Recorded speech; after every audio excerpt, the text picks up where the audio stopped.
understand. So I'm agreeing with Mama Gladu when I say, let's not blame Kenyans in America, because we can only do as much as you want us to do. If you want help, Ati, I will help you. But you got to do the program. You got to do the work. But usikuje kwangu ati unakaa 3 months kwa hao yangu ati because you're my sister, you're not doing anything. What am I supposed to do with that? Who helped me? Who's helping me? I can only help you to the extent that you want to be helped. I don't know Muli personally, and I hope to God that he gets it together. But the only way Muli can be helped is he himself is willing to be helped. Kama hataki kusaidika, you can take him into your house, he'll still end up on the streets because hataki rules. And that's all I got to say. Na kama kuna mtu mwingine who wants to add to that point, that's fine. But mimi sitaki huyo mtu anasema tu wa Kenya we are not helpful. No, watu wengi sana wamesaidika. Let me tell you one thing, Mombi. Oh, yeah. Thank you so much, Panamera. Appreciate you. Do you know, Mimi, even if it was my real sister or brother, okay, dealing with whatever kind of substance abuse, I'm telling you, I am not bringing them in my home.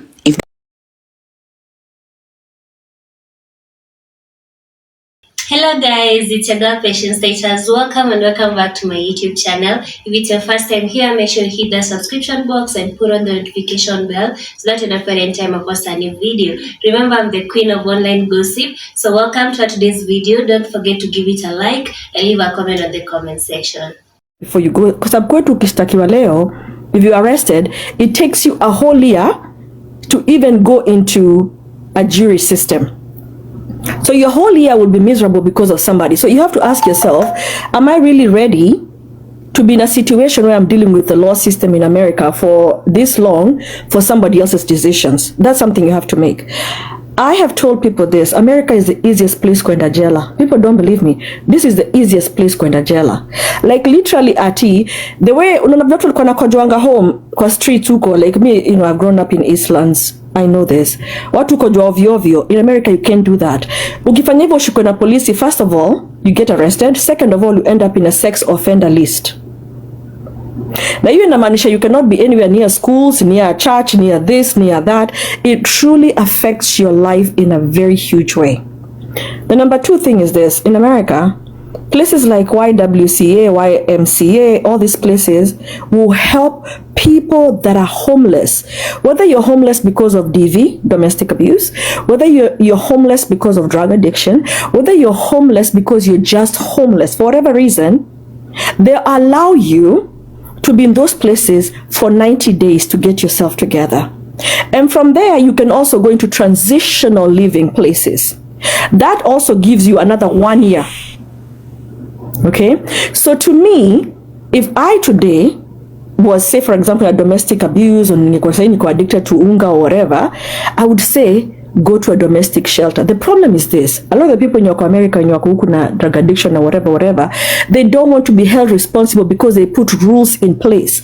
So saizi ukienda wanakuambia, okay, you have to check in, they can check your bags, you can't be late, kuna ile check-in time. So people don't want those rules. They still want to continue doing what they do on the streets in these places. That's why they don't want to be in shelters in the first place. Unaona?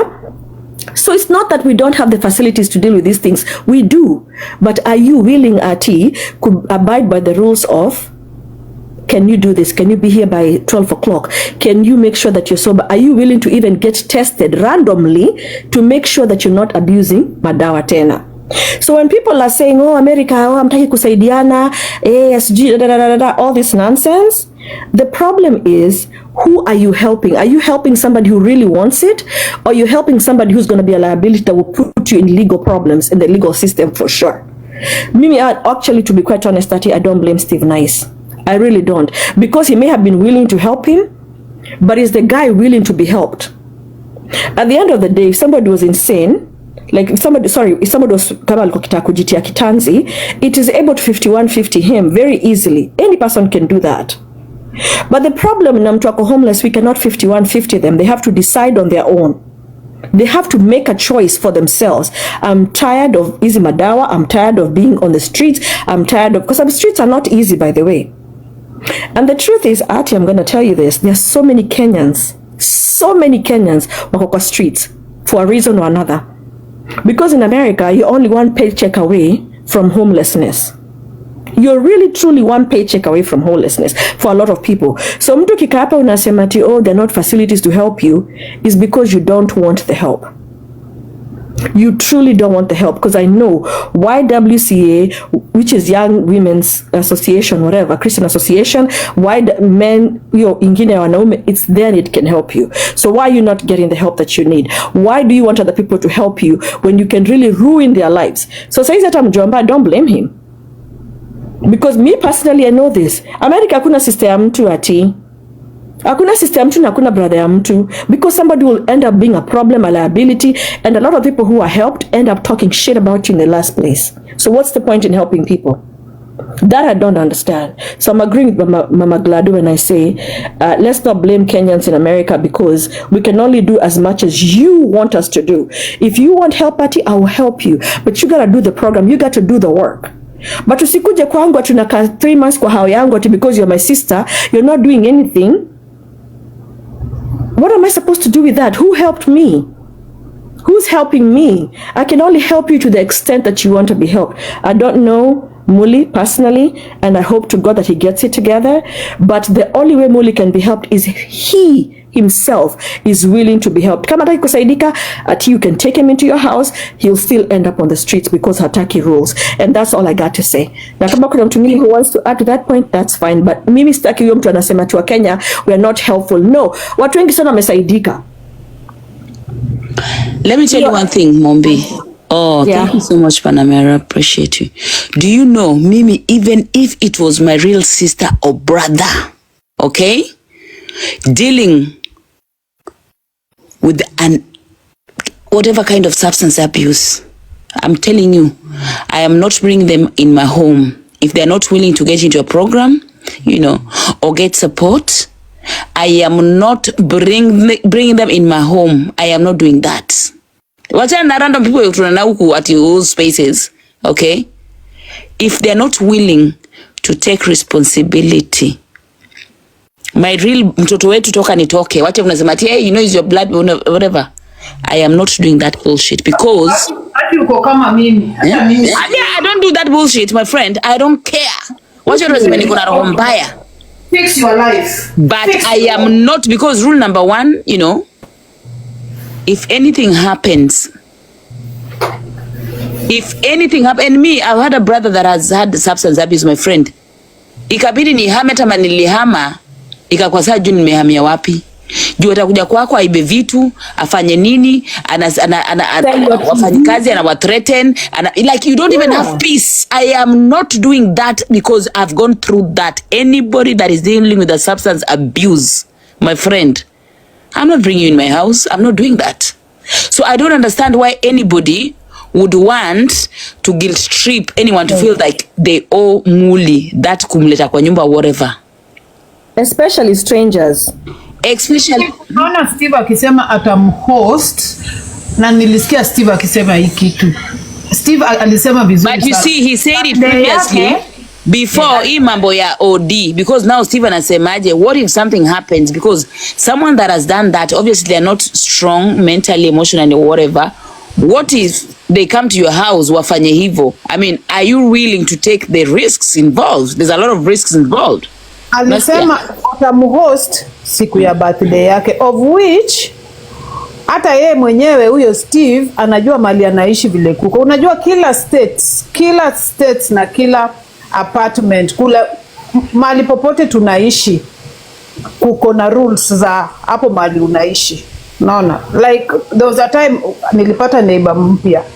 Can you imagine, just mtoto wangu alipita akatema mate na akamwona kwa kamera. Do you know alienda kutushtaki kwa ofisi. Tukaitwa kwa ofisi kwa apartment ati sijui mtoto alitema mate, and we were like what? Hii nyasi si yake, hii nyasi ni ya wenyewe. Kama hataki mtoto hata ateme mate, then inafaa aende anunue nyumba yake akae peke yake. So kuleta mtu kwako, and especially someone mwenye guy, kumhost haiwezi tushinda, hata mimi haiwezi nishinda, but again, hey, I'd like to add another point from Maglado to that, and I'm so glad PSU amekuja hapa juu.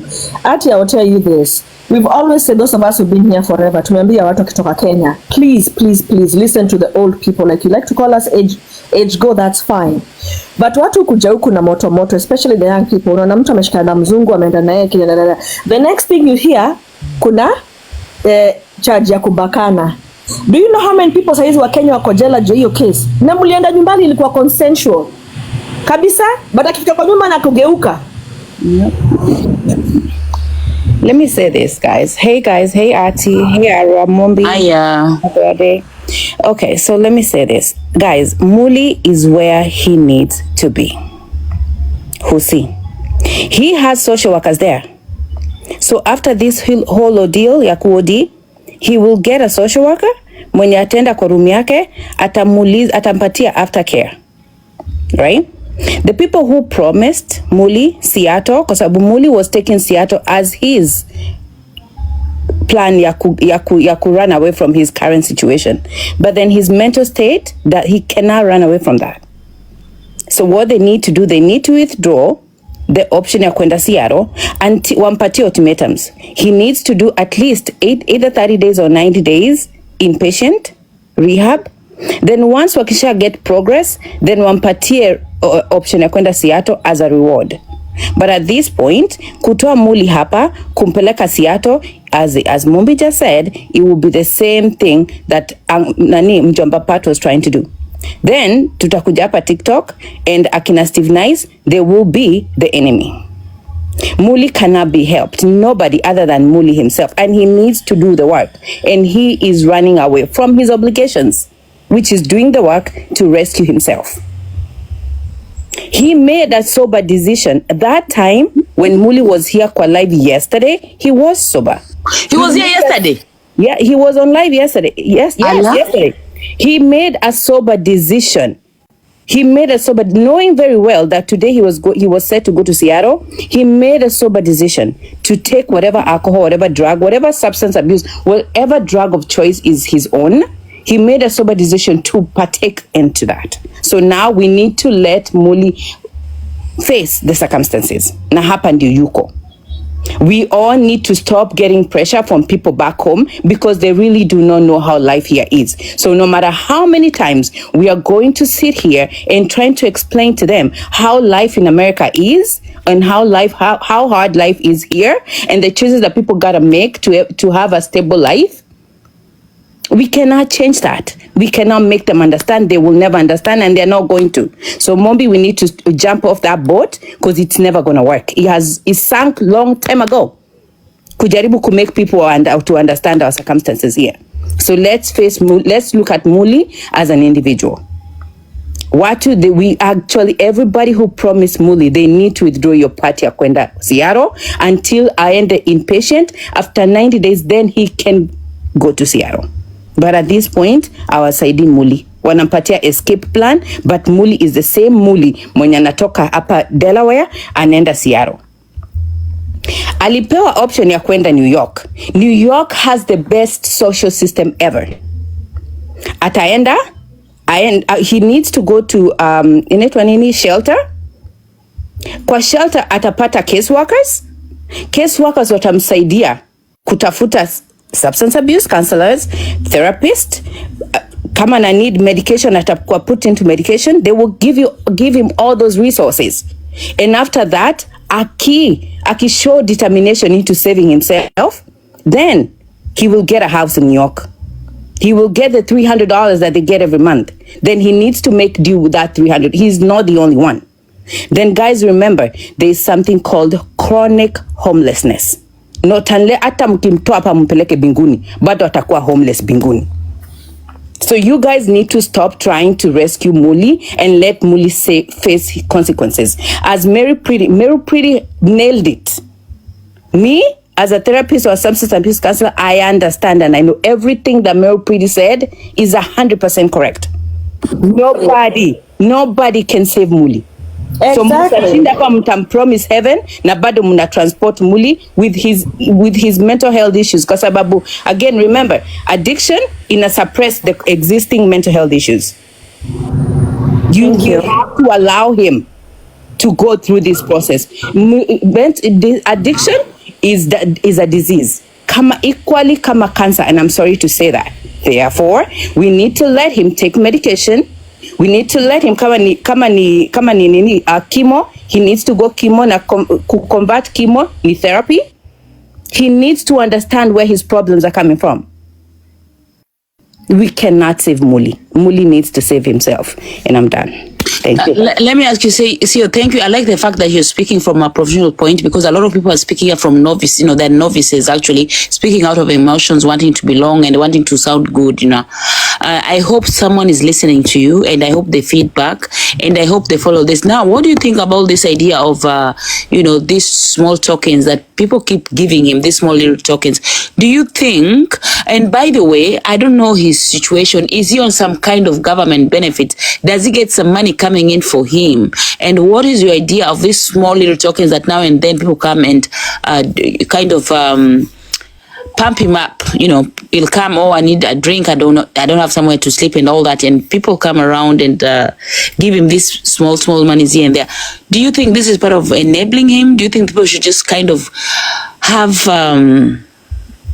conditionalities for him, like if you're not getting support, we are not going to support you? This because the reason why I say this is, I think most of the times he uses this money for the substance. I know that very well. They'll come out and ask, oh, I'm homeless, I don't have anywhere to sleep, I don't have anywhere to eat. They'll say things that are relatable. So if you come to me saying, oh, what is enough food, of course I'm going to send you some money to eat, right? Do you think this is part of his escape plan to get his habit being fed here and there? Amma, what do you reckon? Because you remember before, there's a time he said he nearly fell off a bridge, and to me I thought that has a little bit of condition of emotional blackmail. He has to come here and make it, make people feel how desperate he is. I mean, if I come here and tell you guys I'm going to commit suicide, everyone's going to be trying and be nice to me, right? So what do you want? Oh, I don't have food because I'm frustrated, I don't have somewhere to sleep and stuff like that. And if you look at it, it's like a pattern. Is the way he comes out here and cry foul. And watch Muli. When he needs that help, he literally makes himself so vulnerable that he shut people off from asking him the hard questions. That is why people that are closer to him don't find it easier. They allow him to wallow in his self-pity, which I think is usually intentional, because, he knows why he's doing that. He knows exactly the manipulation and the emotional, because then the other day, nani merupiti, oh, nikilala inje ni wewe. That is manipulation, because who fucking cares where you sleep? You're an adult. I'm not responsible for you. I can support you, okay? But then there are people who will fall on that trap. And if you notice, there are some people who are blaming Merupri, okay? Because then he managed to run away from responsibility, shut everyone else from asking him, those hard questions that a lot of people are running away from. And I've heard them saying there that these are questions you need to ask him, or these are questions you need to say when you're here. So, would you think that is a strategy? If people are honest themselves, keep it real, he can never die. Ata kufata mtumia 20 to that, he's in a country where there's some soup kitchens and maybe he's getting his government support.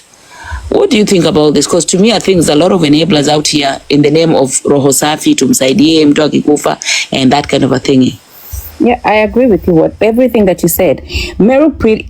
I wish we'd all unite and allow Merupidi to take ownership on this, because again, they have a personal relationship, and he knows that Merupidi cares for him, and everything that Merupidi is saying comes from a point of love, right? Because he went to a point of insulting her. And that's what I said. And at that point in time, why he was doing that? He was doing that because Merupiti was saying things that he didn't want to, listen to. So he was getting mad. So what do? I know her.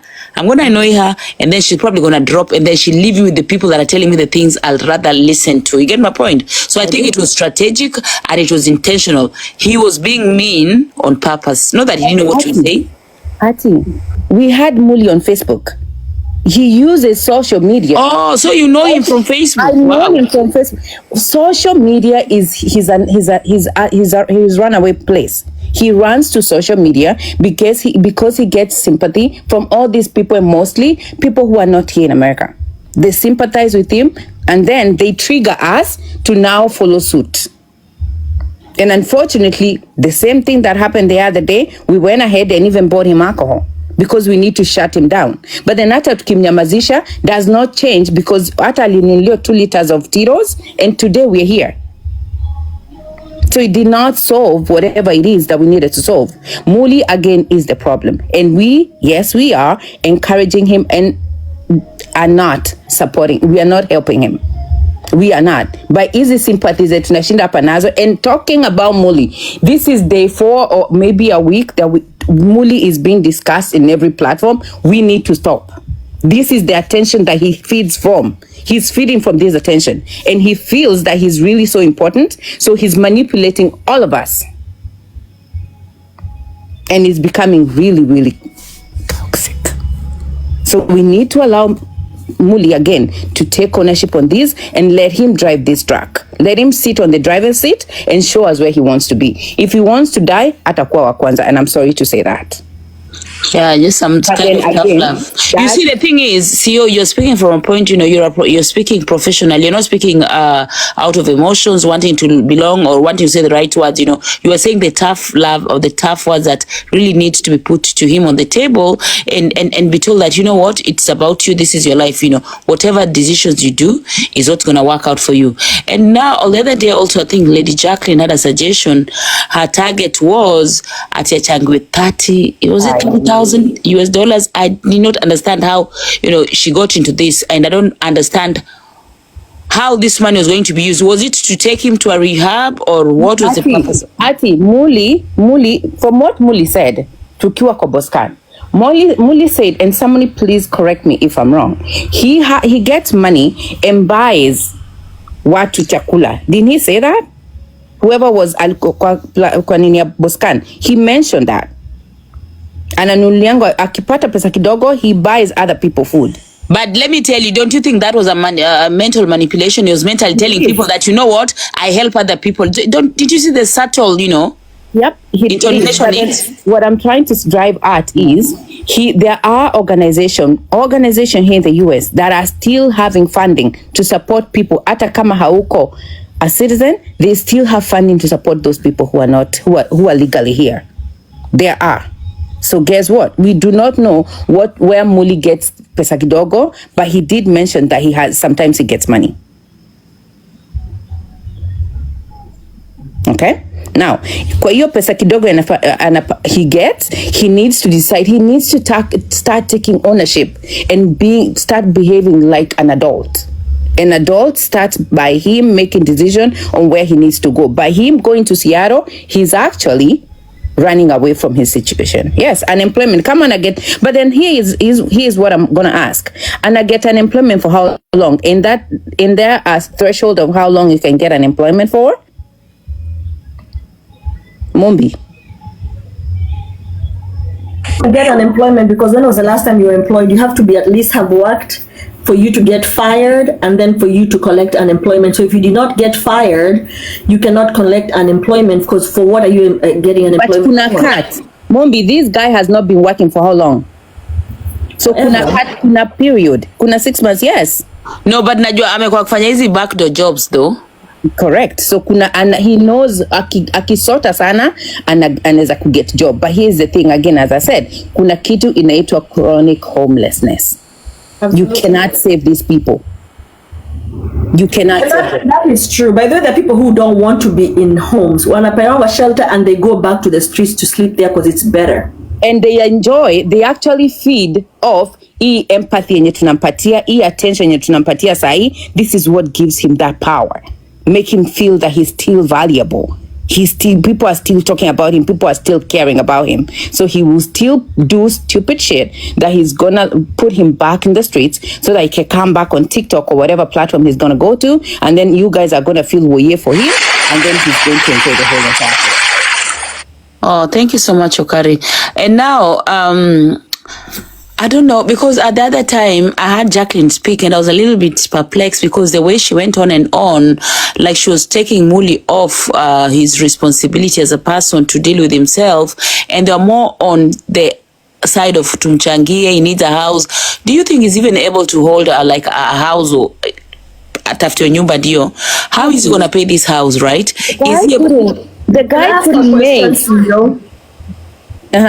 couldn't make a decision that knowing today jana, the guy couldn't make a decision knowing the fact that leo alikuwa naishia, hange resist kuvuta ama kukunywa ama kusmoke, whatever it is, ndio afike Seattle leo 24 hours later.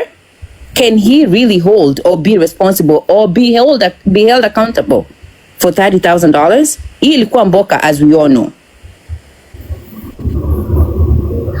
But Ati, can I ask you a question? And I'm being sincere, I'm not even being sarcastic when I ask this question. I'm not sure.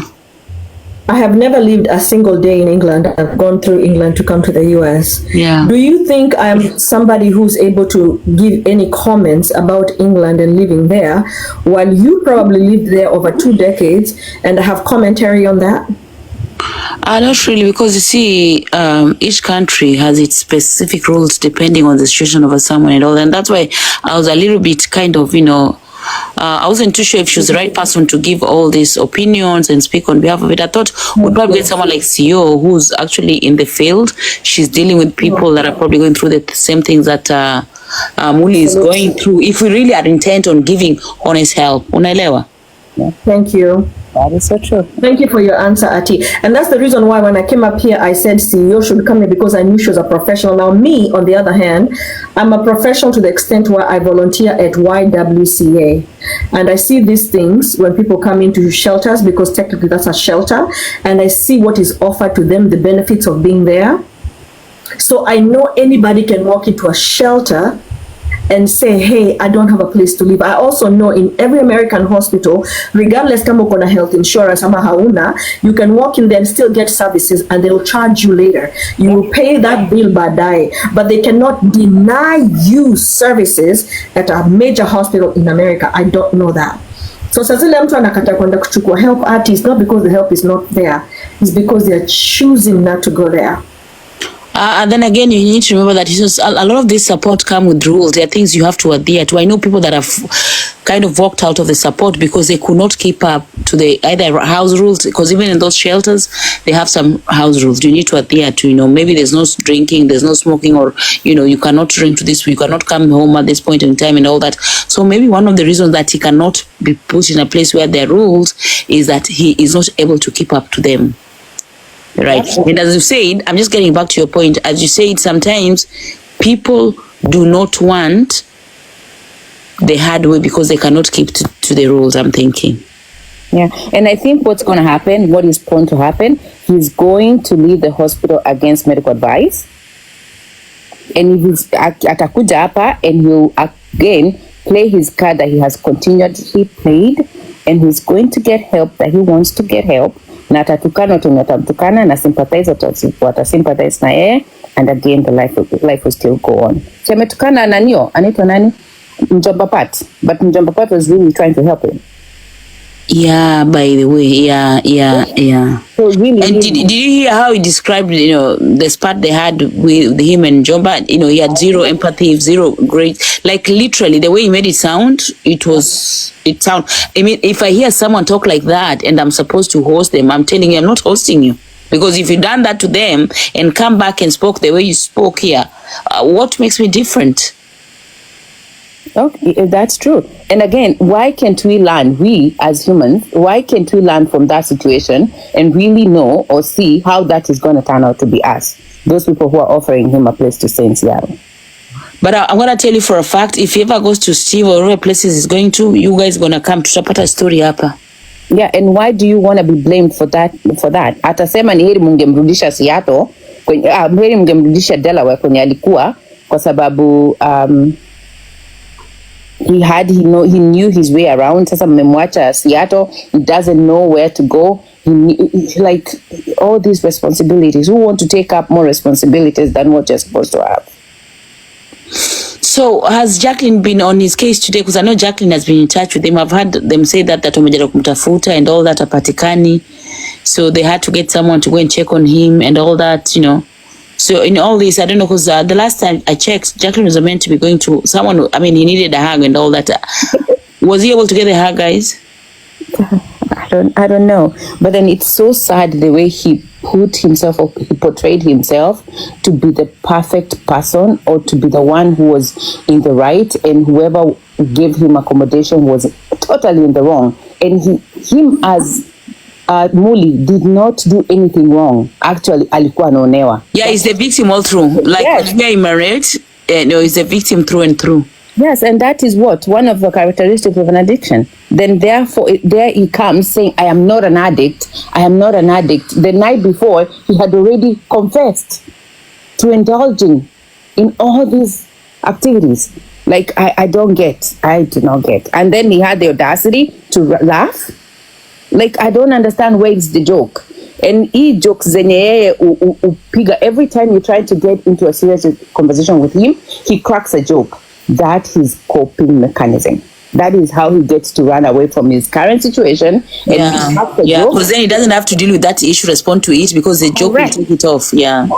And it happens. Imagine on these places, watch and pay attention to people. Someone will tell you something so demeaning, so condescending, and when you pig it back to them, they kind of make it like a joke, or tell you things like now we POG jokes or whatever, you know, because it's their way of running away from real life issues, and it's their way of, you know, taking responsibility. And that is why on this app tukosiane, and people will justify, you did that. People will not own up and say, I'm sorry that happened, it didn't have to happen, you know. Crazy. Anyway, Atty, thank you for your time, guys. And I hope that there's somebody who's probably listened and paid attention. You know, as much as they love him, they need to give him that tough love. No. Mimi, one of the things about me, I don't do like a group pity parties, empathy. I'm not the person. By the way, I don't like sob stories. You know, I don't enjoy sob stories. I don't like sitting in spaces where everybody gotta be good. You know, I always just want to be me and do me and say my mind. But you know, when you do groupies, you all have to kind of sway, because you saw what happened to me when she went there and said her mind. You know what happened? Everybody was like, oh, you know, they made her now the villain. Absolutely. So you can have your opinion on the side, but as a person, what I know about Muli is he's not ready for the change and everything. You know, you can be supported, salvaged, but until when he's ready. But then the way I heard him speak the other day, is done no wrong, seen no wrong. So anyway, let me tell you, there's so many programs. Nakama hataki kuwa kwa program in Delaware. There is Baltimore right there. There is Pennsylvania right there, right?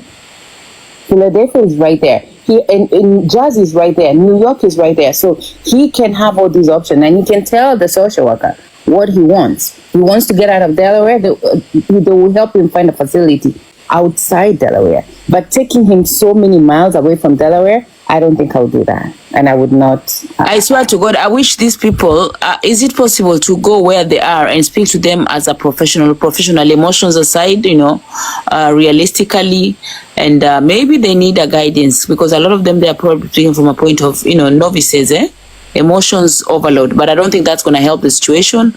I don't think it's going to make it any better for him, because they are kind of, in a way, enabling him, because they're making all excuses for him. You know, the other day, Jackie was so mad when someone asked a question. You know, she literally took it upon herself to try and rip that person off. So that is where, and have you paid attention? What when they keep saying, oh, you know, Jacqueline calls me, so and so calls me. Have you paid attention? Yep. Have you also paid attention that he's not mentioning Mary Pretty so many times? Because Mary Pretty is calling him out on his BS. Oh yeah, he will say things that, you know, Jacqueline Nombia called me, so and so, even Magda called me, so and so called me. It's like literally he's enjoying all this attention that he's getting. And to him, it's like a bit of a circus. I don't think he probably takes it as serious as it should be. Ati nasikia nani mtaka hiyo pesa amewapangia, because hata hii mambo ya match yake kufanya birthday, guys, there's nothing wrong with doing a match and whatever, but we should be a priority kumfanyia match ama getting him supported so that he's in a better place, because hata hiyo pesa akipata, don't you think this money will probably just add to activate what he's already going through, because all he need is money and you guys are giving him money. Don't you think that he hata kenda rehab atatoroka ama itafanya atasende? Like, that is just me thinking out loud, you know. I'm not saying afai kusapotiwa, but I would think that supporting him to get better would be the priority, you know. And it does not change the fact that, you know, people will still come out and because it's about money, unaona. But if I was me, I would be talking on how to support him to get better, to do better, because hii pesa akipewa, what do you think? What is more likely? What is he more likely to do with this money apart from feeding his habit, guys? And he will go back to support those people that his fellow homeless people. He will go back to support because he wants to be seen as the know-it-all champion wa kijiji. Okay? Thank you, So Randy. gonna do. And also, let me say this and I'm going to drop. You see, in my facility, if you go and make a decision to use, hata kama ni 3 a.m. and we find out, we kick you out right there and then. We do not tolerate you. Okay? So again, yeah, kujushwa nje at 3 a.m. was not a big deal to me. Bye, guys. Thank you, Ati. No worries. Thank you so much for coming. So I'm thinking one of the things, people that truly, truly care for him, just me, guys, akina msinikoti vibaya, you know, if they truly want to give him that tough love, is it possible with the conditionalities waseme, okay, we're going to support you with all this? Because what I know for a fact, saizi, izo odo akipata will probably just kind of it will enable him, because, you know, what drug is needed is the money, the finance. Sometimes they stop or they slow because they don't have the finance, right? And when he gets this money, what is he going to do with this money? That is a question. The most likely is not going away on holiday. Is not maybe, I don't know. He's probably going to use it for his substance. So will that make it better for him now that he just recently OD'd? Because he OD'd today. When is the birthday, guys? A few days, a week too. And when someone like Steve Nye says and Tam host for the bash, well, that is scary. So they don't even care about his situation. Someone has just OD'd, but you still want to go ahead and, instead of getting him support, professional support to make him feel better, and mnataka kumhost and na hiyo bash. So anyway, I don't know. I could be wrong, guys, but I'm just thinking that he needs better professional support. He needs professionals giving advice. Hata kwa hiyo panel yao, they need to get people that are professional, that will say the things that will work out to support him, not to enable him.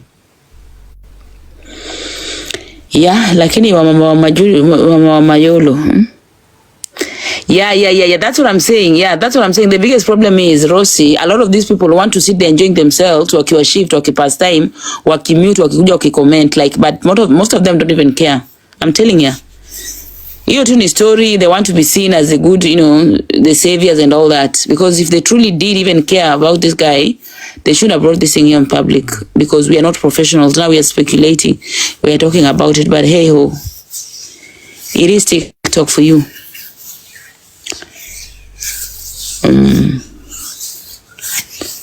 It is TikTok. Everything to us is a bit of tea. You know, we enjoy and you know, misery loves company. Sometimes we want to listen to other people's, you know, struggles in life and make ourselves feel better. That is why we are encouraged, when you're going through things, seek professional support, because they know how to deal with it. They have confidentiality, you know, they have the ethics, and they know how to handle such things. But unajua TikTok ndio, it's all in one. We bring everything here on TikTok nowadays. So hey ho, it's going to be what it is. By the way, but the Muli ilikuwa lini, guys? Is it on the 28th?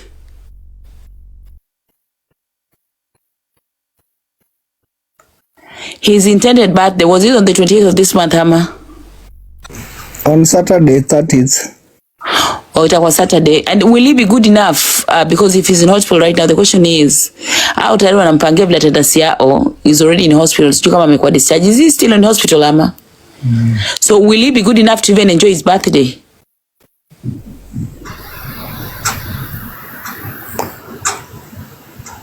Hi, Jaboma. Thank you so much for your support. because I think that they are pushing the narrative of him coming over for his birthday or whatever. They're not pushing as much. They're not putting as much effort on him getting better. How do we get him to get better? Oh, okay. Nani Kinyanjui, si tuzimie tusikie vile wanaongea haki. Hiyo story ni vile wanapanga hiyo mambo ya bash kama kuna simu nyingine. Just a minute, niende huko. Nasikia ile kwa Menes. They are talking about it. So, minute. Thank you. Guys, meanwhile, the people that are here, please, if you can tap to just stabilize the live, really be appreciative. Thank you.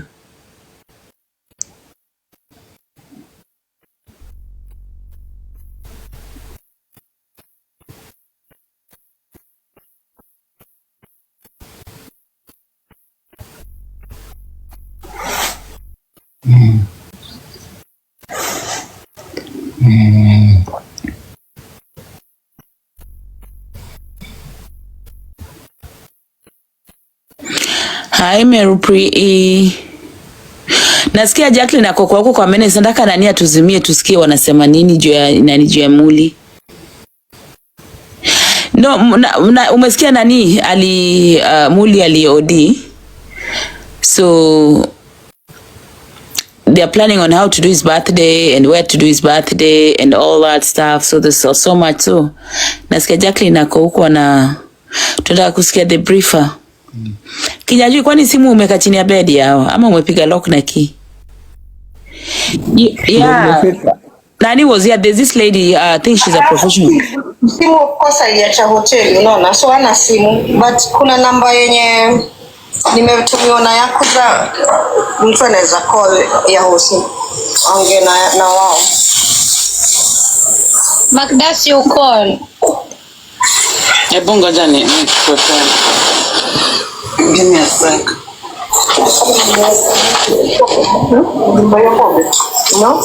Hebu nipe hiyo number. What's the number? Ni Delaware number. Na usiniambie 32 ni 302.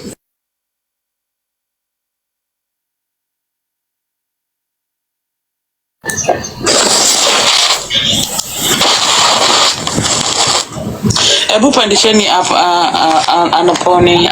Hey, can I call? I can call for you guys. Yeah, please do. Oh, you want the number? Yeah, for the hotel? No. The number, the hospital, the new number that you can reach him at the hospital. Yeah, I can call the hospital. No, kukona space. I can call the hospital. 320. I have it. 302. Yeah. No, I don't have the hospital number. No, that's not the Ebu Goja. This is directly. Ati kwanza wacha niseme kitu moja. I don't understand vile watu wanasema mtu apige hospitali as Muli listed you guys to get his information. Do you understand how the hospitals in America work? Hapa si kule kwa hiyo hospitali amewaandika nyinyi as people that can get information. Jeez. And another thing, once you're stable in the hospital, here, they don't care kama uko homeless or whatever, you'll be released kwa streets. Wezi ambia ate wezi kwa release kwa sababu you're homeless. Homeless people come to the hospital all the time and they are released kwa streets. So that's not anini. Wachani kiherehere. Another thing is Muli, as I said, needs rehab. Period. This enabling of Muli lazima apelekwe atake yeye mwenyewe kwenda rehab. But they have to, no, they don't have to, Moonlight. Unless hospitali zenu, they don't have to. We get all homeless people all the time admitted they don't have to find you. Sinaonanga wakiriliziwa hapo kwa streets. The same way you come, kama umekuja ukajiregister as homeless, I'm not saying kicked out. It will be a safe discharge. Kwani hospitali zinakuanga gani? Because I see that all the time. Clients get discharged kwa streets. Clients get released from jail kwa streets. MP, I have a question. That's why we have homelessness issues in the US. I try to tell people reality. See at vitu mimi sija witness. I'm saying something that I've witnessed with my 2 eyes. That nimeona watu wakikuwa, especially if yes, the hospital before which you get list kwa streets, homeless people. We have homeless clients that go to the hospital, and once they are released, wanapelekangwa pale kwa street. Sometimes if you are not homeless, wanaweza work, but it's not their responsibility. MP, I have a question. Yeah. You've been close to him. I think you've known each other for a while, yeah? Did he actually have these things then when you used to know him? Or is it now that it's becoming worse? I don't know. Kwanza nyinyi watu wa Facebook ndio mnajua Muli more than I know him. I don't know Muli. Let me tell you, when he was there, I would tell you the truth. Sonu was actually one backbone of Muli. Naona? So, alikuwa hasemi vitu vingi. Mimi the only time ambayo nilikuja nikamsikia alivyotoka jela. Then, he was very calm. He was like a born again Christian. He was saying, don't do that, don't beat people. Because, like people would open live, bibi na bwana, watu wanapigana, kisha Muli wampewe, Muli nenda, Muli ataingilia, watu wanapigana kweli, yani, tunaona wanapigana, wanadungana, watoto wako pale. So, that time, he was a very calm person. But I know the day that he used the M word on Sonu walked out. Do you know Sonu used to buy for him clothes and send it to him? He would get hizo story favored hizo ni mastori za malimo. Anataka aende rehab. Whatever happened, he need to go to rehab. Whatever who did, yuni ngono jia malimo. Sasa mimi ndo nakwambia mimi nilikuwa simjui hivyo. Mimi hapa sasa ndo nimemwona paka yani ulimi mkua mzito, hajijui amfanya nini. Mimi nikafikiriaje mwenzangu yojua tu pombe. Sasa alivyosema ishi kwa bridge kweli, nikamwona kwamba yotoka kwa bridge usalimiana na watu, nikasema oh wow. How did he get here? I think basically, when we all, it's just, I think it's a general rule of life. When you have an issue and you're not nipping it in the bud, I think he's probably been dealing with this kind of substance abuse, and every time he tries to run away, he doesn't tackle it. So he's now reached a point where he cannot manage, he cannot control it, life issues happen, time flies, and sometimes there's support around. There are a lot of issues that get people in such situations. So I think it's reached a point where he needs to salvage himself. He needs to seek professional support to sort of try and get himself back on track. Otherwise, it's only going to go downwards, right? And I think a stitch in time saves 9. So maybe this is his, this is the time for him to realize that, what, I think I've tried so hard to hold on to this. I need to seek professional support. But again, the people around him not giving the best are kind of enabling him, right? And this is the discussion we're having today, that he cannot be helped unless he's willing to be helped. And sometimes as a people, loving someone does not mean that you have to tell them what they want to hear. If we have to be honest with ourselves, Muli has this kind of he has these characteristics about him. There's something about him that he tries to either kuifunika na hizi jokes zake ama making it look like everything's okay, but he's definitely dealing with issues. Unaona? So we need people around him to be very honest with him. The things they're saying in here, saizi like ayuko, are the same things they should tell him when he's around. Okay, the problem is us, we want to say what someone wants to kusikiza because we want to be good people. Hataki kutukanwa, hataki kuwa blamed. Because he already, when there was that day where he opened the live, yeah, he actually said what he's taking, and I was like, wow. Then the next day, he was with a group of people, and people were actually just laughing at what he did. He said he started crying, and I said, do you know that? Yeah, sometimes we do funny things, whatever, to cover from what they're going through, run away from their situations, But now, let me ask you. And also, sometimes most of people with substance abuse is underlying issue of mental illness, or part of substance abuse can, but have other underlying, issues like maybe bipolar, schizophrenia, and whatever, and but they mask that, they self-medicate. So that's why you need professional help. It's not about putting a band-aid on these issues. These are underlying issues that may take years to deal with, but you're willing to deal with this. But if you're in denial, hata tukisema nini hapa, you're still going to continue maybe ODing, drinking, going back and this. So it's going to start with him warning. Yeah, but then again, that's the thing that I'm saying. Like, he needs to accept to go for therapy, because there's no way somebody can actually just take him by force and put him there. Yeah, because I remember I had a relative of mine. Yeah, I basically took him to therapy here in Mombasa for 3 months. Yeah, he came out clean. He was doing very hard drugs, but he now started blaming me. I forced him to go. Unaona? So he's been saying you forced me, and he now went back to the substance. So I was told you should have let him go, because what I did was I sent him to Nairobi, told him to go to some place. It's the same place Conjestina Yuko. Yeah. Then from there he was taken to Diani. They have a branch in Diani.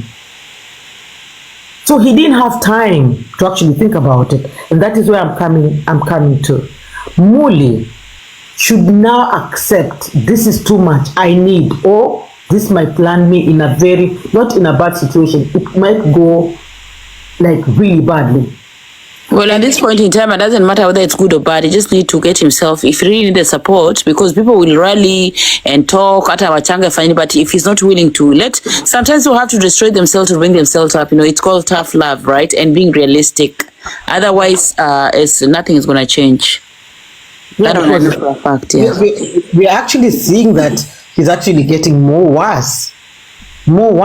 Yeah, because of the enablers, the weaklings around him telling him the things, because they want to be good people. People that surround just because people are your friends do not mean they mean well for you. And then again, when you're surrounded with people that are not smart and not honest, they don't want to call a spade. Yeah, they have to go through round things because they don't want to be blamed. Sometimes be blamed for saying things that you believe in, how you believe in them, rather than flowing with the current because you want to belong. Because if you sit in a space where you say something that is contrary with the groupie mentality, utaambiwa vile uko na roho mbaya. Huyu kutaka and is by day unajua Mary pretty you are blamed out here. Some people are blaming you, are saying we ataki nani, not knowing that I care. They don't know that actually you are someone that has helped this man so much, kumtumia hizo pesa ndogo hizo tunasema za enabling, you've been there until you realize exactly the elephant in the room. And he needs professional help, not help from Meru Pretty, not money, not anything. It is him, and I cut that. Iyo mfereji nili cut off na sifungui until I simpati hata ndururu until aende help. Hata akikuja hapa anibuli, hata mniambie Meru Pretty roho mbaya, ate huyu mwanamke, I don't care. And do you know why he bullies you? He bullies you in submission. He bullies you, so you give him what you want, ndio akwe friendly na wewe. Na akasemaje, kuna siku alisema, Meru Pretty ana roho mbaya. Akasema, lakini sitaki kukuchamba sana until uniletee lion kwa birthday. Sikuletei. Kuna vile Jacqueline alikuja hapa akasema, we need, hata kwa comment section, no, we need you to come kwa birthday. Sikuji. Ala. Na si ati sina, amta ni bully kwa sababu ya Muli lazima ataenda rehab, na it's okay kama hataenda, lakini hata shilingi moja yangu sitampati. Hata mkinibuli mniambie sijui nikuje anga natumia pesa anga nipatie mavuzi za Lions sijui nini, I don't care. I'm not gonna enable him anymore. I care for that man. I want him to go to rehab. He needs professional help. Kwa hivyo ni bully mniambie niko na roho chafu. Hey, I love it because I care about him. Nini ndio mnamuua mkijifanya hapo wazuri. Ni kweli, ngoja nikwambie. MP, You talked about it, Muli, you need to go. Muli, nakumbuka kuna time alikuwa live. Ati sasa wataka niende hospitali na unajua na ukupa shindano.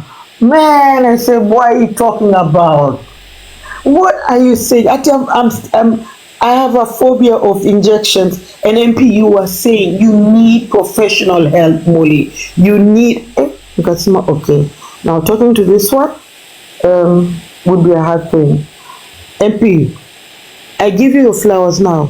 You have done well. As from this point, he is not a child. Yeah? If his group is going to sugarcoat and make him look like, oh, it's okay to do whatever you're doing. Mara wanamwambia, leo uko na mzinga. Aya, fungua. Cheers. Sijui nini. Wewe ushafanya kazi yako. Nyingine ni kumwangalia. Hata sasa huwezi hata kumpigia ukamwambia Muli twende nikakupeleke basi hospitali. Huwezi, wewe mwache hivyo hivyo. Na hiyo birthday ukienda hata ukirusha rozi, wewe MP nitakusugua ngoto kutoka kwa hii mahali niko.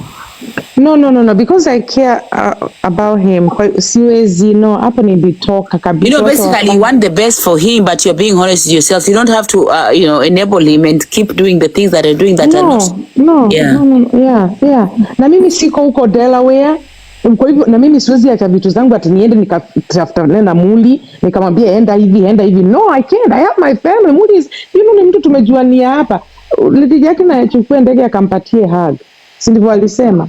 Sorry to say. Na ni ukweli, because these are the people, and I was saying, enabling this man. Ati hizi vitu, you need to tell him the truth. Ukiongea na yeye mwambie, no, hatutakusaidia until uende hivi, ufanye hivi. Hii maneno ya kusema, oh, he need housing. Sasa angekuwa na housing, akwe amelewa, si ataluzio housing. Ngoja nikwambie. Where I live, if you're a person who doesn't even have a job, na wanajua kwamba history yako huwezi kupata, because you have to have good conduct. Also, the thing is, when is okay, it's okay, people collect that money, get him a house. How is he going to sustain the rent? How is he going to pay unless he has a stable job? If he doesn't have an income coming, how will he keep this house running? Because I'm sure it's not like a 3 or 4 months thing. It's something that should be sustainable, right? So if this man is not in a place, even strong enough emotionally, mentally, to be in a paying job, so that he's able, because I unless you guys are paying him, maybe mnamnunulia nyumba, okay, and hata hiyo nyumba pia mna service mortgage. I don't think that idea ya kumtafutia nyumba if you don't have and then another thing, sorry to cut you off, because here in the US, who gonna be the one co-signing for or putting their name for that house? Whose credit gonna be rent? Kwa sababu you can't just get an apartment without them checking your credit, your whatever. You don't just go apply for an apartment and you're given. If you have, especially if you have any eviction records, if you have a bad credit, if you can't even show like a check, or if you're not getting it from Section 8, and know that you don't have a government voucher for that, uwezi kuja hapa ati useme, nipatie nyumba. So ni nani atapatiana credit card, credit nini yake iraniwe? That's what I was asking. Nani ataandikisha hiyo nyumba? Kwa sababu akitoka kama umesign lease ya year, unless umpeleke rooming house. Their rooming house, you can go pay every day or whatever. You can just go sleep or share a room with somebody na ujui ni wapi. Lakini kupata ati apartment, utakuja wewe unasema apewa apartment, utakuja kusaini jina lako hapo, alafu akitoroka na mkatae kulipa 12 months uambiwe ulipe. Ama huko mnakaanga, kwani manyumba zinakuangaje? Watu wanapeangwa apartment tu ovyo hivyo. Because me, I know very well in the US what run your information, your credit, whatever. Ni mboga. I agree na ni kwa sababu vitu zingine hii kuenable mtu hivi, I don't know. I was there, I was enabling him pia mini but. Alafu unajua siku hizi akiingia mali yeye huwa yorushiwa dogodogo. This dogodogo is the one actually that makes him now go and buy. Makes him buy like okay, Rocho ujani block kumbe. Haujani block. Anyway, endelea. So easy gifts ambayo pata. So that is one thing that he's known, that when he comes to the streets, he walks out with money, then he goes and looks for that thing that he's not supposed to be taking. But then again, we can't tell the gifters not to give him. So what we can actually just do is watch how far, if there's going to be a very good friend for Ebu ngoja kidogo, Rocha amekuja kusikia sauti yangu. Ebu nipigie simu na hiyo namba ingine ile sija block, sawa? Na uko na pesa ya kulipa, I'll give you therapy. Continue. So you know, like the people that he clicks with, yeah, like the friends that yuko nao sasa, ambayo ingia kwa live yao, wanacheka, wanafanya nini, they should now tell him. They should now be open and tell him, because this thing is becoming worse as the day goes on. That thing is really bad. Then I don't understand. I think there's a chick who actually drove all the way and brought for Nino a drink because he was having a seizure or something.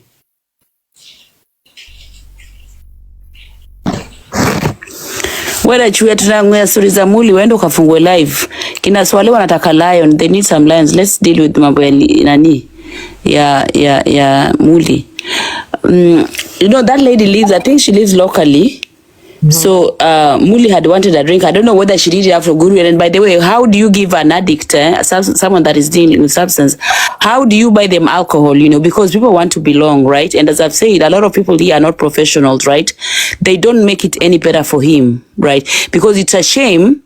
I don't understand how you are.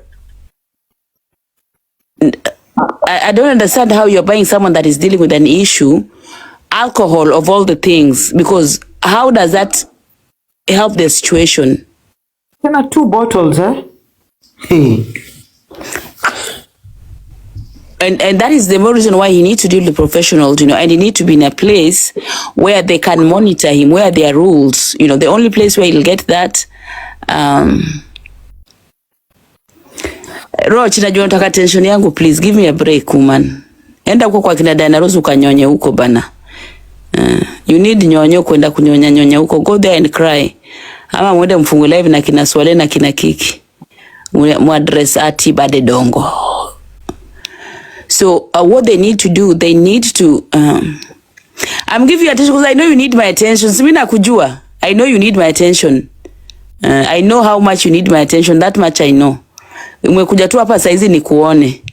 Sawa, nimekuona. I hope you've heard my voice. The voice is still the same. I'm still the same woman. Nothing is going to change. So, the reason why Muli should honestly be taken into a professional space is because, you know, we'll have to adhere with the rules. Unaona, hapa nje mtampatia pesa, ataenda atanunua pombe. Unasikia? Mtampatia pesa, ataenda nunua hizo drugs zake. So, his condition will never change. You know? Nothing will ever change because there are women here who are willing, and men as well, to enable him. There are women that are willing to enable him, to give him this money, to make him feel happy, you know, to come here so he start praising them, aseme mi ongea na nani hata nani unipigia, and that kind of a thing. So that is where I was actually really pissed off when somebody drove all the way and bought for him the drinks, and I was like, on a serious note, he woke up, he was already intoxicated. Then you're bringing for him. I know you're trying to, I don't know if it was kuonekana, but I said, okay, I don't understand. I don't want to actually just go on thinking about it. Niwaulizeni, after hii skando ya nania mjomba, kuna mtu kweli na ana akili zake, kwani Mama Teresa ataitikia kuinvite Muli kwa nyumba yake? Mimi acha nikwambie, Muli, if Muli was my, hata angekuwa ni twin sister yangu, siwezi mleta kwangu. I would never bring him to my home, because let me tell you, if you hear what Mjomba says, obviously Mjomba ni mtu apende kuongea, you know. Kwanza nilisikia akisema the reason why he's not talking now before Muli's birthday because ataki aseme watu waseme ati aliharibu birthday ya Muli, unaelewa? And that is why he's not saying anything, he's not talking. Ati, I mean, tutasikiza le DJ and then we continue. Yeah, sure. I don't know anything.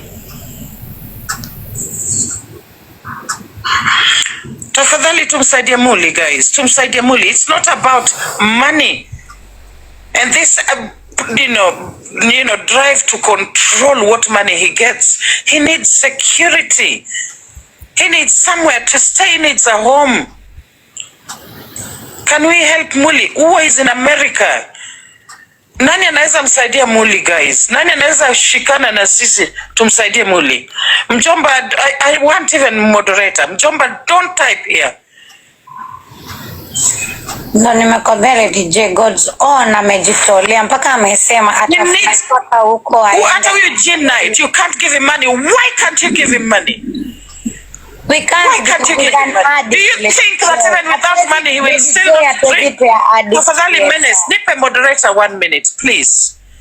Hatuwezi pea addict. You think without money an addict who kissed? Mbona mnataka moderator? Watu wakwambie ukweli. Menace usimpatie moderation. Let people tell you the truth, Lady J. It's not only your opinion that matters. Na usijililishe hapa. Kuna watu wengine wana care about Muli. Jeez, stop this manipulation. Wewe unaitanga watu manipulator, but you're the greatest manipulator.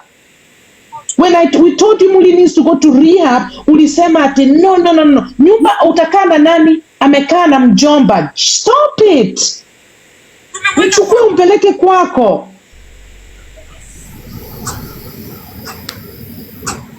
We think we are helping him. An addict is an addict. An addict does not need money to access whatever drugs or alcohol he needs. He will still get it somehow. He will even go to a liquor store and put something under his coat and run out. An addict is an addict. Guys, what we need to think about is how Muli can get somewhere to stay. We need somewhere to stay for Muli. We need someone on the ground helping him. Lakini mnyi watu mko wengi Amerika. Mko wengi. Na Muli bado ako kwa hoteli. Some of us, we feel so maybe personally, I feel so frustrated because I'm so far away. Had I been on American soil, ningeshafika Delaware. I feel so bad. I feel so bad. I feel so sad for Muli. I feel terrible. Wacha ni mute. Mnaweza ongea. Uko pesa. Lady anakaa komboka mentality. Jamani kwanza aende tu kwa liquor store, enda kaibe ndo afungwe. Kwani kesho? Should be on Muli. Nani anamsaidia? Nani anamsaidia Joy, Grace Amos. We don't care about money. Nani anamsaidia Muli kwa crowd? Can you listen then? Godzona amejitolea.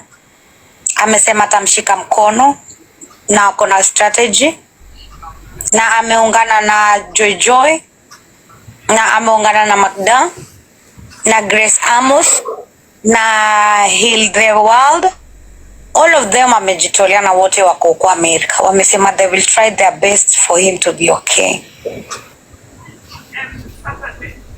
So you guys are trying to tell me the efforts that Mjomba did, who is not known. Mjomba doesn't go anywhere. Mjomba kept him in his house rent free for 2 months. Yani mnataka kuniambia Mjomba what he did, nyinyi ndio mtakuwa the heroes na heroines whatever, mtasave Muli.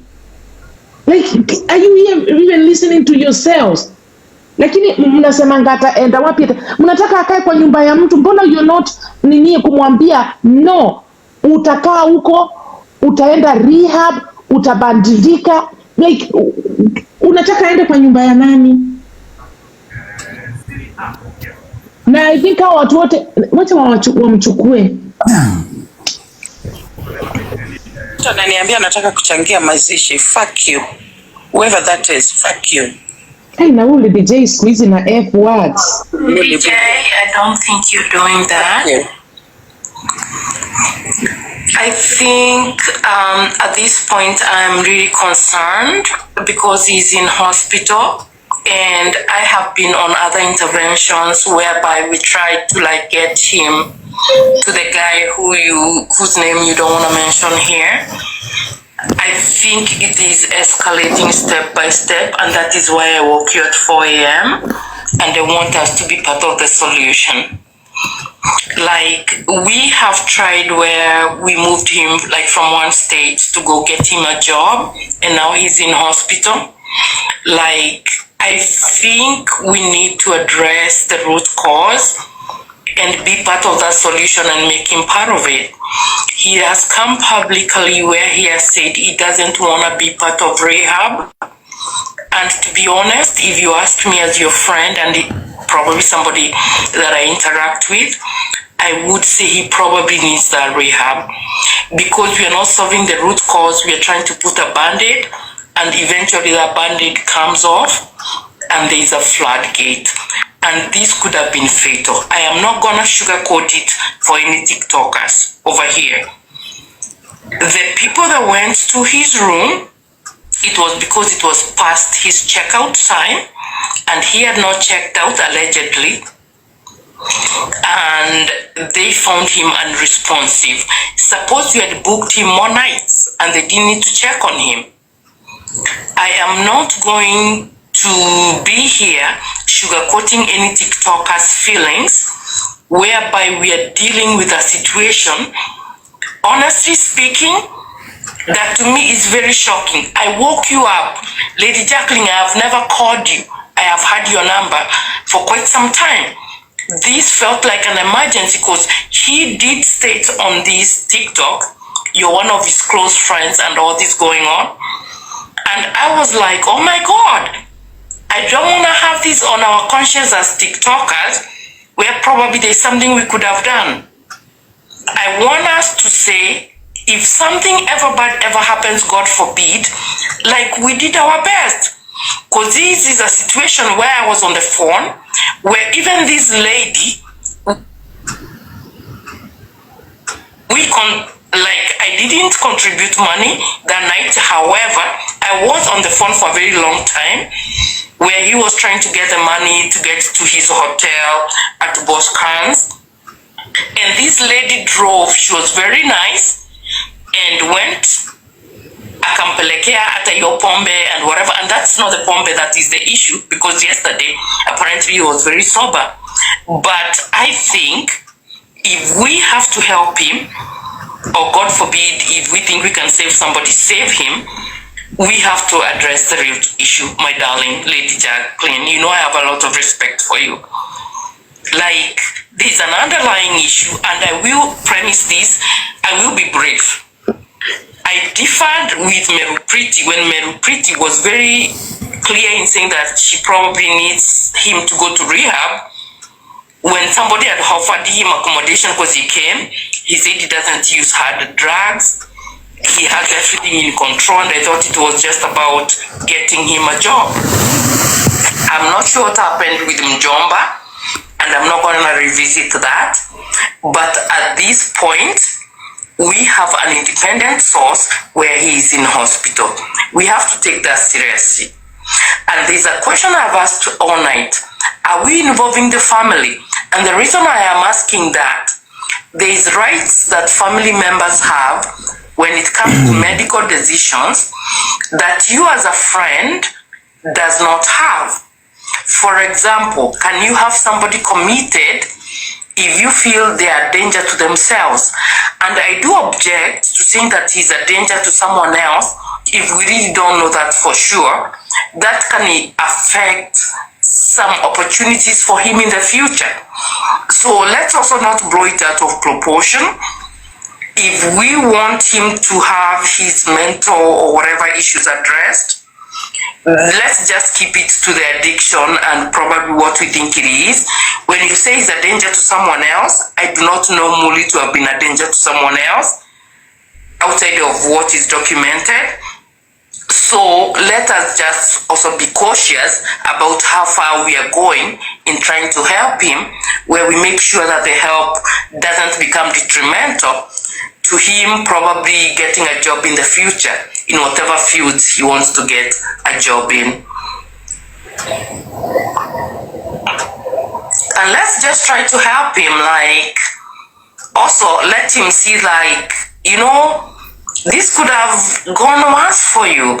I think this needs to be a wake-up call for him, and that is why Lady J, for someone like you that you're close to him, I hope you have his new number. Please call him. Please reach out to him. There's a lot of people that care about him. I personally, as a Kenyan in the US, I know we are sometimes a little disconnected from being physically with our family members. We are one big community in the US. I don't want this narrative whereby like the US doesn't care or anything. We really care about each and every person that we have here because we are far from home and we are one big community. I do not want Muli to be a statistic. Thank you. Karina, umesema US you're one big community and Muli is in total, he's not a teenager, into experience maisha. He's a drunkard, yes, he drinks, but look at the underlying factors. Nini inafanya afike situation yuko saizi and all the big names you have in US. What are you guys doing? I know people have really tried to help him out. People have tried to reach out for him. I may disappoint so many people, but excuse me, kuna frustrations. Frustrations probably Muli mwenyewe hataki kuzi accept. But one thing I will always respect LJ akona like that true what do you call it? See LJ peke yake. So many people wako na ile interest ya kusaidia ujamaa. But let's look beyond the alcohol thing. Let's go beyond hiyo story yake ya pombe, story yake ya nini. Ni mse amekuwa homeless for so long, ako so frustrated. Someone even came here and says they try and find his cousin brother. Muli is one person we all know and respect familia. There's something different other than stories of pombe. There's something like totally disturbing this guy, and I hope akinyinyi watu msonga sijui your nurses, your mentor, whatever in America, I don't know, can you just do volunteer and help him like ile free will ile voluntarily mumsai, like kama kuna mtu anaweza msaidia ki voluntary ile how do you call it, voluntarily, it will go a long way for this guy. Si kumlipia hoteli 1 day 2 days, wewe mseme amela kwa streets, we all know. Kama kuna mtu anaweza msaidia mentally, man, it's that bad. But anyway, he's our love, we love him, we care for him. We'll turn up, I will personally turn up for his birthday. But watu wa mko America mnatuangusha. Please do something for this guy. Not stories of pesa. Yeah, pesa is okay, but no, but they've done a lot. Navigate, they've done a lot. People in America have.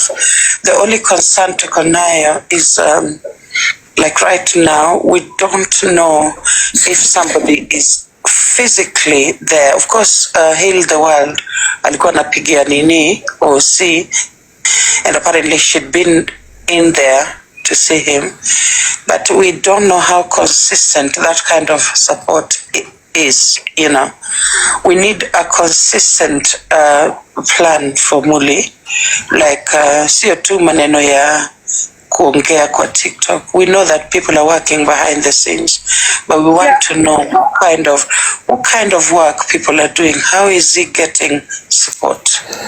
Because at the end of the day, you've heard that he's very, very skinny, meaning he's not even accessing food properly, right? The guy has no home, you know, and there's just so many things we can do for him. Ajay, we just need someone consistent.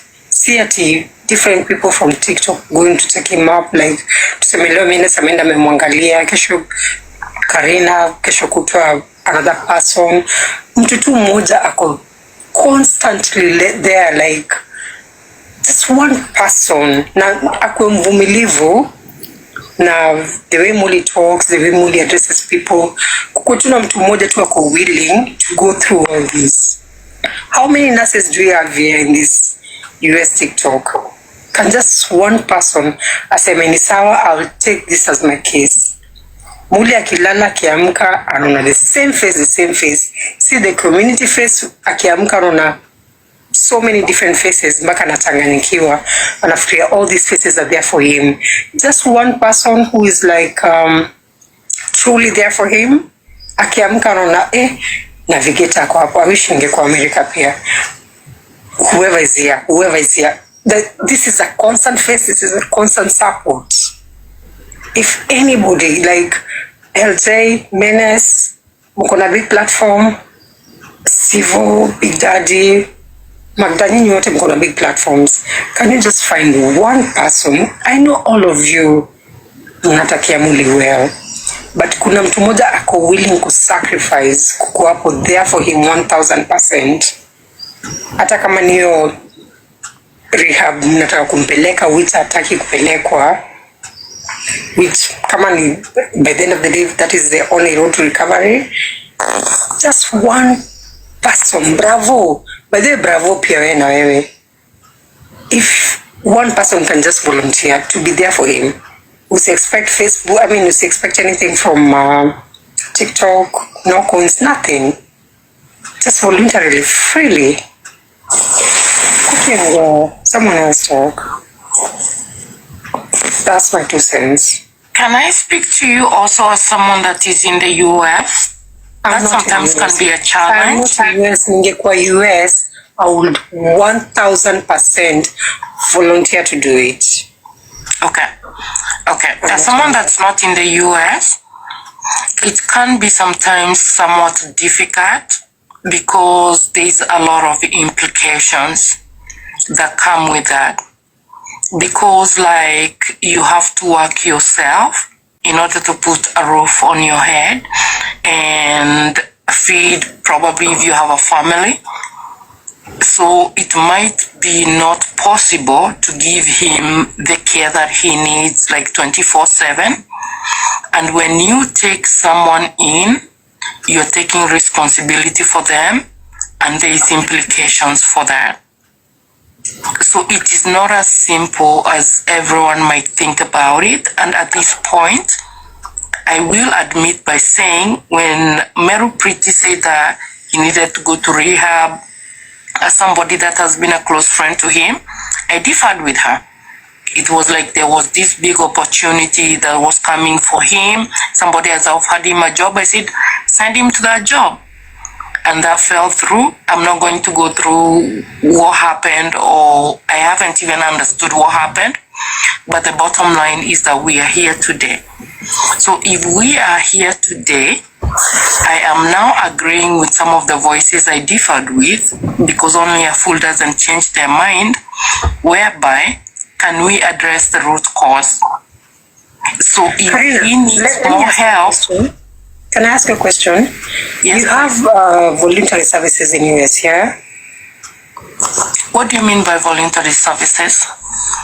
Like people volunteer to do anything they want. Like voluntary is wide, it's big. Is that possible? You don't understand what you mean. Voluntary, like freewheeling, like you work for free, no payment, nothing. Are you meaning like volunteering your hours? Yeah, volunteering your hours, volunteering your whatever. Like yeah. social worker? Social worker, okay. Yeah, you have that kind of thing. Yeah, you work for no payment, no benefits, just to build your CV. Do you have it in UK? I mean, not UK, America? There is this law about like servitude, indentured servitude. So there's a fine line between that, but you can do internships, which are a little different. But internships come with a little bit of pay and compensation to make sure that you're not violating that law of indentured servitude. Does someone have to go through training, or how does it go? How does it work in America? Your internship will be in a field that you're interested in and what you qualify in. And then it is like they give you some form of compensation. However, what I have heard from him, because I want to make this like not be very long, is what he told us one time. Due to some of the things that have happened in the past, he does have the right to work in the US, and what he wants is to have his own business. And the question was asked, what business do you want to start? He said he wants a van where he can do deliveries and just have like, it's a lucrative business in the US, I must admit that. If you can get contracts in order for you to do deliveries and you're working for yourself, but then on that he has to really be sober because, you know, you're driving around, you're making deliveries. So I think my unsolicited opinion, I am not going to say rehab because rehab is a trigger word for him. I would say if people can talk him into going into a program, and I don't want us to look at the free programs because some of those programs, they're at the bottom of the barrel. He's probably been through one, and that's why he's probably very hesitant into going into another. If we can get a moderate one where they have come a long way, where they're using modern techniques on trying to rehabilitate people, because if you just go for what the state pays for what the state pays. If they want to treat you like crap, they're going to treat you like crap because that's what they get paid to do. And I think he probably has a point of reference. Okay, I am winding up. So here is my thing. If we want to help him, probably when we don't say the rehab word, but say like if you have a program, and some of them have very nice brochures.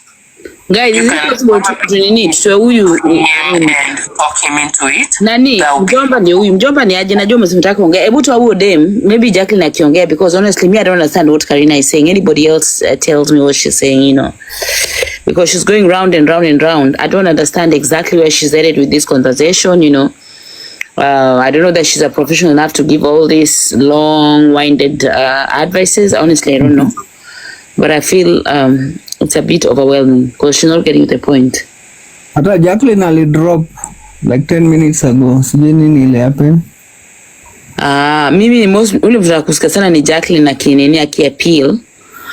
And I wanted to ask, what is the possibility of someone, because there's a lady there that said that they need just one person ndio awe akishow up for Muli, because you see people have a life, people have jobs, people have families, you know. So you can imagine mtu kuvolunteer like almost every day kwenda kuangalia Muli, you know, unless people kind of alternate watu wasaidiane. But I think some of the expectations and the requests there are just not realistic at all, because people are volunteering to go and support. So uwezi shindati every day, hata kama kuna family member yako ndio usiwendaki kuna every day, you know. So how realistic is this guy? I mean, I don't know. People in the US, I don't know how realistic this is. But some of the suggestions that people are having on these spaces, I did all that 2 months straight. You know, mjomba, wacha nikwambie kitu moja. One of the things I said here, I don't know whatever thing transpired between you and Muli, but anybody else that try and takes him in, I don't think it will end up well, because if you tried, you know, we don't have the finer details. Of course, he said his side. Your side is not be said, but if he tried it with you, it didn't even last like 3, 4, 5 months. You know, I think it was maybe a month or so, and then things happened the way they happened. So I don't understand why people are pushing, Exactly. And people's homes are not rehabilitations because they don't have the expertise, the facilities, the time, and all that. So as a person, I don't think at this point in time, that option of anybody taking Muli in, you know, people can try, but I doubt it will work out, to be fair. I honestly doubt it will work out. So mjomba, you did that 1 month straight. Kwani alikuwa mkiwa naye alikuwa admitted? Well, this is news I didn't know. When you had him with you, did he ever get into admission that you had to go and visit him? I think tupandishe mjomba tusikie tumuengage live. Mjomba nilisikia sema hataki kuongea until after birthday, ndio semekana ni kama anaibia Muli birthday. So sasa si yako si that one has changed. Sasa ngoja nikwambie, mimi the first time nilisikia about it, nilisikia come to one of the bloggers. Alafu mjomba akaita akasemaje, mimi mumpatie namba yangu lakini asimpatie mtu yoyote. Nitampatia accommodation na nitampatia. Sorry. Yeah. No, that was been and happened. That really happened mpaka wameachana and all that. So amesema mimi leo ndo nashangaa kwamba aliketi miezi miwili alafu kisha sasa hiyo hapo nime stop, sikujua because mjomba alimsaidia na roho moja.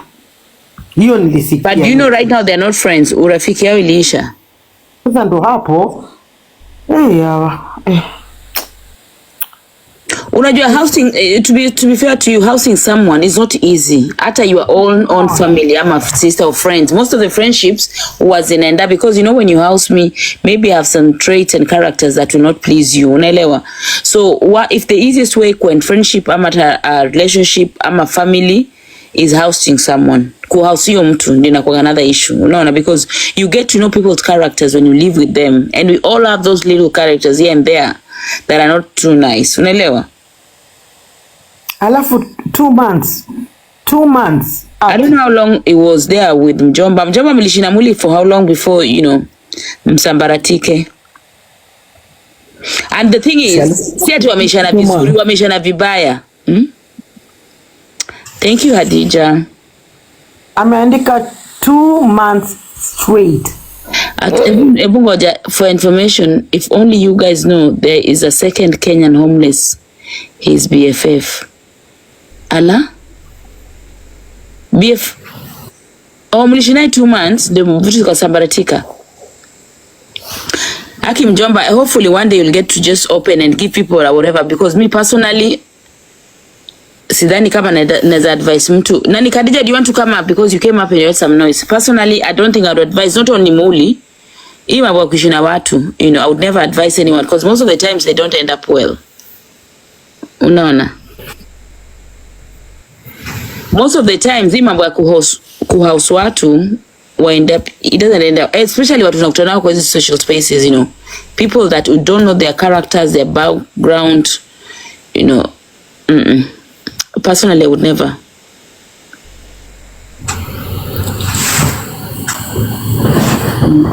Tuko position yenye nasikia alifanywa IV, amedischargewa lakini hajatoka kwa hospitali. Maybe they are finding him somewhere. I understand. I don't know how it works there though. And then there was Mom Gladys mwenye alikuwa hapa ako Delaware and she was willing to intervene. Sijui kwa nini ati No. Don't take words of her mouth. She didn't say she's willing to intervene. She said a lot of people. I just called the hospital. He's outside. Okay. Amesema a lot of people would love to help him, but because of, you know, circumstances and rules, you know, it will not be possible. People are trying to protect themselves. Hakusema ati she's willing to whatever to help. That's not what she said. Tusimwekele. I wish angerudi. Mimi nilisikia otherwise. No, guys. People that were here, I don't think she said that she's willing to help, Alisema because of rules, if anything, if something happens, you know, yeah, there's a lot of rules and regulations, and everybody's just wanna have their peace. Because tena nani, Mom Gladys amesema she has a big house. Mtu angemsaidia ni mtu kama maybe kina Steve, wale walikuwa shwa volunteer, ama nani, ama kina Steve amegeuza story, alisema atamhost only siku ya birthday. And which is rightful so. I mean, he has all the reason. Hata anaweza cancel kosa kumhost because you have to protect yourself. No, absolutely, ajaruka. He is probably there are reasons behind it. You have to protect yourself, guys. It's not about being nice, it's about protecting yourself. Yeah. You know. Maybe ameona mtu tayari OD. Thank you, Adija. He's in hospital because he's done that thing. Alafu ndaka kuja kwako kwanza juu ya party. I'd be scared. Me too. I would be scared. So I won't come here and blame anybody for changing their minds. It's for their own safety. You know. So if he's doing that to protect himself, why not? Unawasikia Steve Nice ameruka. Ajaruka, change to mind. You don't make it look like he owes anybody anything. You know, nobody owes us anything on this life, man. Ati kuchange mind ndio kuruka in Kiswahili. It's the same thing. Yeah. Oh, sorry. I thought kuchange mind, kuruka, it sounds so savage. Unaona ni kama it's ill intended, eh? Ali amend his offer. Yeah, Ali change mind. Maybe amebadilisha nini? I'll probably say it amebadilisha. How do you say I've changed your mind in Swahili? Amebadilisha mawazo. Badilisha nia. Basi amebadilisha nia, tena amebadilisha nia. Si kuruka na kuruka looks a little bit. Badilisha, karibu niseme badilisha ubongo. Yes, kuruka ni kudeny, exactly. Kuruka sounds a little bit personal and savage, ni kama kona ubaya and all that. It's just for his own good. Hi, Mjomba. Hey, what's up? Good, how are you? Nimeamua tu kupanda hapa juu and I'll make it brief, all right? No worries. Watu wengi wametakataa sana kusikia story yangu. And like I said, and I repeat it on your platform here. Yeah. There are two things I don't want to ruin for him. That's why nimenyamaza. Yeah, how do you say that? By the way, how do you say that? Yeah. Yes. Birthday yake ina happen, and fear the next person who might choose to raise a hand and help him, if I open up, they might change their mind. So but don't you think that as teaching time saves? I know going there and being honest, you might save someone else, not because you're being intentionally mean, but because you never want someone to go through what you go through. You know the reason why people create awareness on these spaces, the reason why mtu akikugonga unakujaga unaongea is because probably you never want someone to go through that. And if someone decides to do that, at least you created that awareness, right? Because mtu anasemaje, kwa nini wewe Mjomba hiki tu hapa kwani kuniambia? You might save so much, all the trouble. Maybe what you look at yourself now. Unaona, you don't know how much you might save someone, and as long as you are doing it with no ill intention, you're doing good for you and for the next person. That's true. And he said, everyone sitting on the platform, how he's fast, so and they can base that on what to expect. Mimi nilijua past yake, but I still had hopes and faith that I can empower him to be a better person. And it didn't happen. So, nimepanda hapa niseme tu hivyo tena twice, 3 times, all the time. I really wish him, hata najua exactly pale yuko sahi. Hata pale hiyo hospitali yuko, hata hiyo hoteli alikuwa. Unaona, in fact mwapigia nikawapatia mpaka namba yangu. Na kama kwa hoteli, si basi asaidiwe alipo hoteli arudi hapo kwa hoteli ama? They can't. After the incident that involved police and ambulances, they're not going to take him back. So but is he able to get another place? Ama, is he able to get? He can. Yeah, ziko kuna tu motel hapo kando. He can. But remember, when you book a hotel for somebody up in America, you have to use your credentials. So then he has to find another volunteer to use their credentials. So it's it's quite a challenge. Let me ask you, the previous one, who booked for him, the last one? Nilikuwa kwa hiyo live, hiyo jina yake sikumbuki. Nice guy, alimbukia. I can't remember who it was. Maybe right. And can they do it on phone? I mean, can someone do it on phone? Can you? Because I'm sure maybe yes. They? Yes. But I'm sure Kina Steve Nice are in touch with him, Sindio? Yes, I believe so, and in good faith, everybody wants to help him. Kina Joy, and all that. That's in the state right now? Delaware. Newark, Delaware. That's the city. Oh, that's where he is right now, right? Newark, Delaware. Actually, he's just a stone throw away from Magda. Oh, really? Magda iko New Jersey. They border each other. Like how many hours drive? Hiyo ni kitu ya less than an hour. Depending on Magda kama yuko upstate New Jersey. I don't know exactly pale New Jersey yuko, but the last time nilisikia kusema pale yuko, he's probably less than 2 hours away from where he is. Okay. So hata mnapigana na mtu ambaye Steve Nice yuko across the country, yuko Washington, na Magda yuko hapa. Think about that. Let us sink in. Na Magda amejiona kutoka Facebook. Si Magda mchukue basi ama Magda. Let us sink in.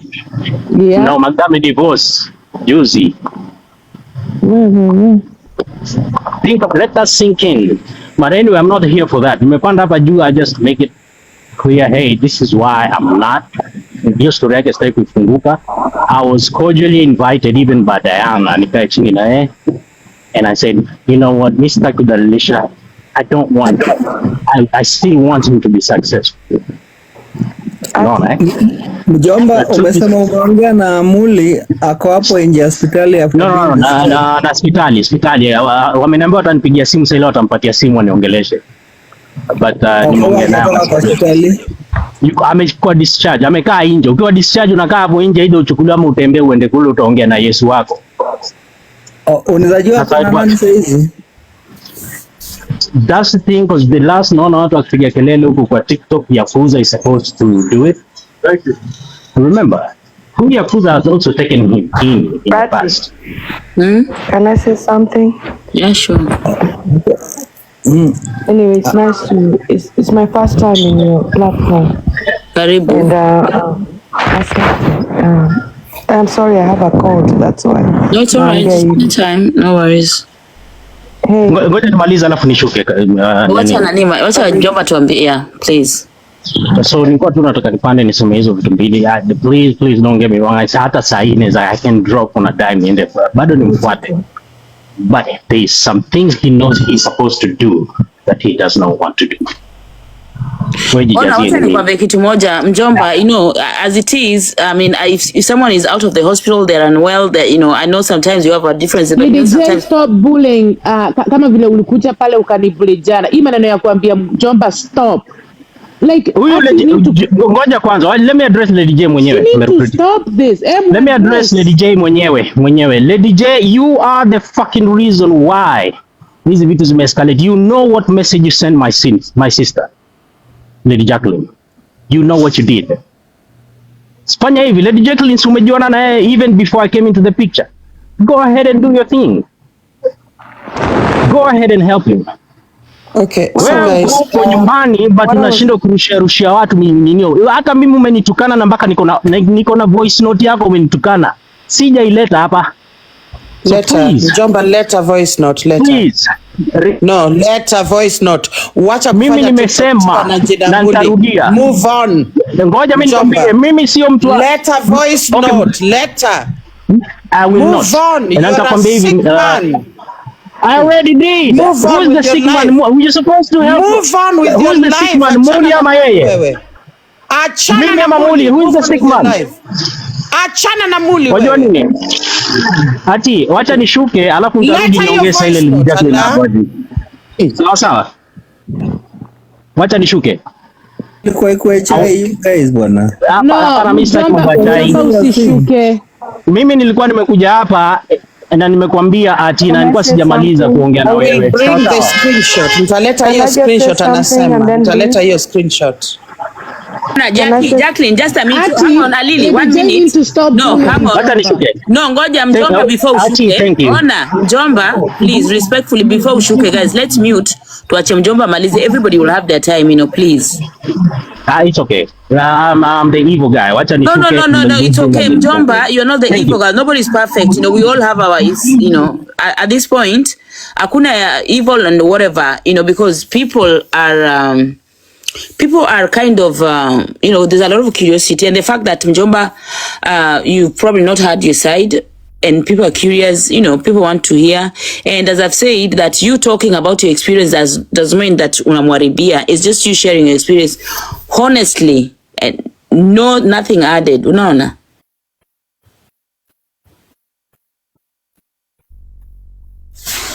Right, okay. Lily, you can have the microphone, sorry. Okay, I'm new to this, but I heard Mjomba said something that is really important. If you live in this country, he has to want that help. He has to want the help. Up America kuna resources mingi. Me, I have dealt with this kind of problem with a daughter who has the same, it's not alcohol, who had the same problem like what Muli has. You cannot help somebody who is sick and cannot help himself. Ukimleta kwa nyumba yako atakuharibia vitu mingi. sikudanganyi. And asking anybody to host Muli right now is very unfair right now, because this guy is sick. Me, myself, I had to put my daughter away because she would come and abuse me and do things that can actually mess you up. You yourself, who is not on drugs or who is not taking alcohol or whatever it is. Muli, there's a lot of resources. I'm sure the reason why he's hanging around in motels and everywhere is because there are things that he's required to do that he is not doing. And anybody who is trying to get him a motel and do all those things, believe it or not, is enabling him. There are resources for people like him. There are shelters for people like him. You're going to put this guy in a motel to live there, and he will drink himself and harm himself with the alcohol that you're giving him. This guy needs rehab, not somebody's house, not a motel. But he has to fall hard enough for him to want it. Right now, if you guys are saving him for 30 days or 2 days, 3 days, I'm telling you, he's still going to stay like this for a long time. I think the fact that we don't want him to fall and holding on to him, giving him money, is not helping him. He needs to want it. He needs to make that choice. We can't keep making choices for him like a little kid. Otherwise, he's going to stay on this for a long time. That's my opinion. Because I'm telling you, me, I have dealt with my own child who had everything. And I live in a big house. I have everything that I can give my daughter and put her in a good place. But I couldn't do that. I was accused by so many people, telling me, why aren't you letting her in? Why aren't you giving her? I would bring that girl to my house and she would still do what she's supposed to do, drugs, do everything she wanted to do. So for me, and I'm going to just give advice, you may not take it, but asking somebody to host him in their house in this situation, when the few days he spent in the hospital is not enough. This guy is still the same person that went into the hospital, except today he is sober. But this is the same guy who still wants alcohol the same way like he did yesterday and the other day. And if he goes to somebody's house, or even if he goes to a motel, he will again drink himself again, because now he's going to be by himself. That's what I was trying to say. Thank you very much for the information. My other question is, how long is he going to stay in a motel? Ama Lady J utakuwa walipa? Manake naona uko na mdomo. Who's gonna monitor him? Who's gonna monitor him in the motel? Because this guy, he is just a step away from overdosing himself with the alcohol. Exactly. If he landed in the hospital, it means they found him unconscious. Yes. Lady Jane said ni up, I answer. No, we are not upping her up until Mjomba drops. She doesn't want to share with Mjomba. Mjomba apande answer question. Lady J tulia.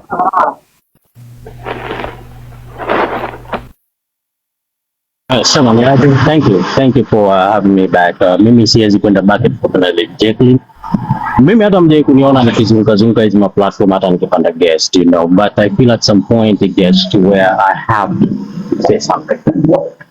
And it's because nakuwa trolled, including by Muli himself, na zile vitu amezisema siku alifungwa live and talk ill of me, and I still got love, so all that being said, Muli, what he needs ni rehab, and he has a situation that is extrapolated by alcohol.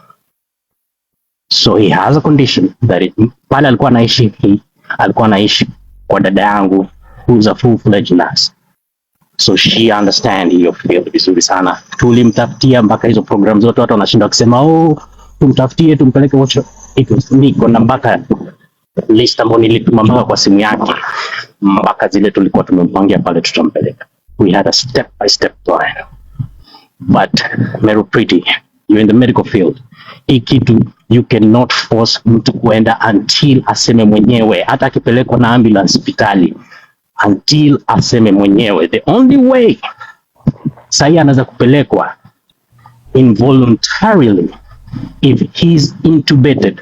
Ona kama juzi alishikwa hapa, ametoka hosi alafu ako intubated. Alafu mtu ende pale aseme, aende aambie karau huyu jamaa aende, ama yani aipush kiasi, then he can be taken involuntarily. Yes. Mary Pretty, fungua mic useme kama naongea uongo. Mjomba uongei uongo wowote, na wale watu wanasema hapa ati mjomba ni informant wa JB na Diana. This is bullcrap. Muli was kwani Diana na JB ndio waliambia Muli awe mlevi, aseme atumie Percocet, atumie maunga, akatae kwenda kazini. Are they the ones who told him to be where he is? Mko na akili gani hapa? People need to take responsibility of their actions. Si kwa sababu ya hii politics mnaleta. Yes, and I'm glad you say that. And I want to debunk your story kwa sababu nilisikia akiongea ati nilikuwa hapo kwa hiyo nyumba ya mjomba, and then mjomba alikuwa ananiambia mambo ya Diana na JB. Mimi nikimchukua kwa nyumba yangu, there was no way JB na Diana were discussed. They didn't even know where he was. I just happened to be in platforms ambazo JB, Diana huwa wako because of a common friend we have, which is TikTok drama. And I will never be ashamed of the choices I make na marafiki nimejuana forever ati nitaacha kuachana nao just because ati Mary Pretty have a differences with them. That's who I am. Mimi vita zenyu sijui, mimi nikipenda kitu yako. Unaelewa?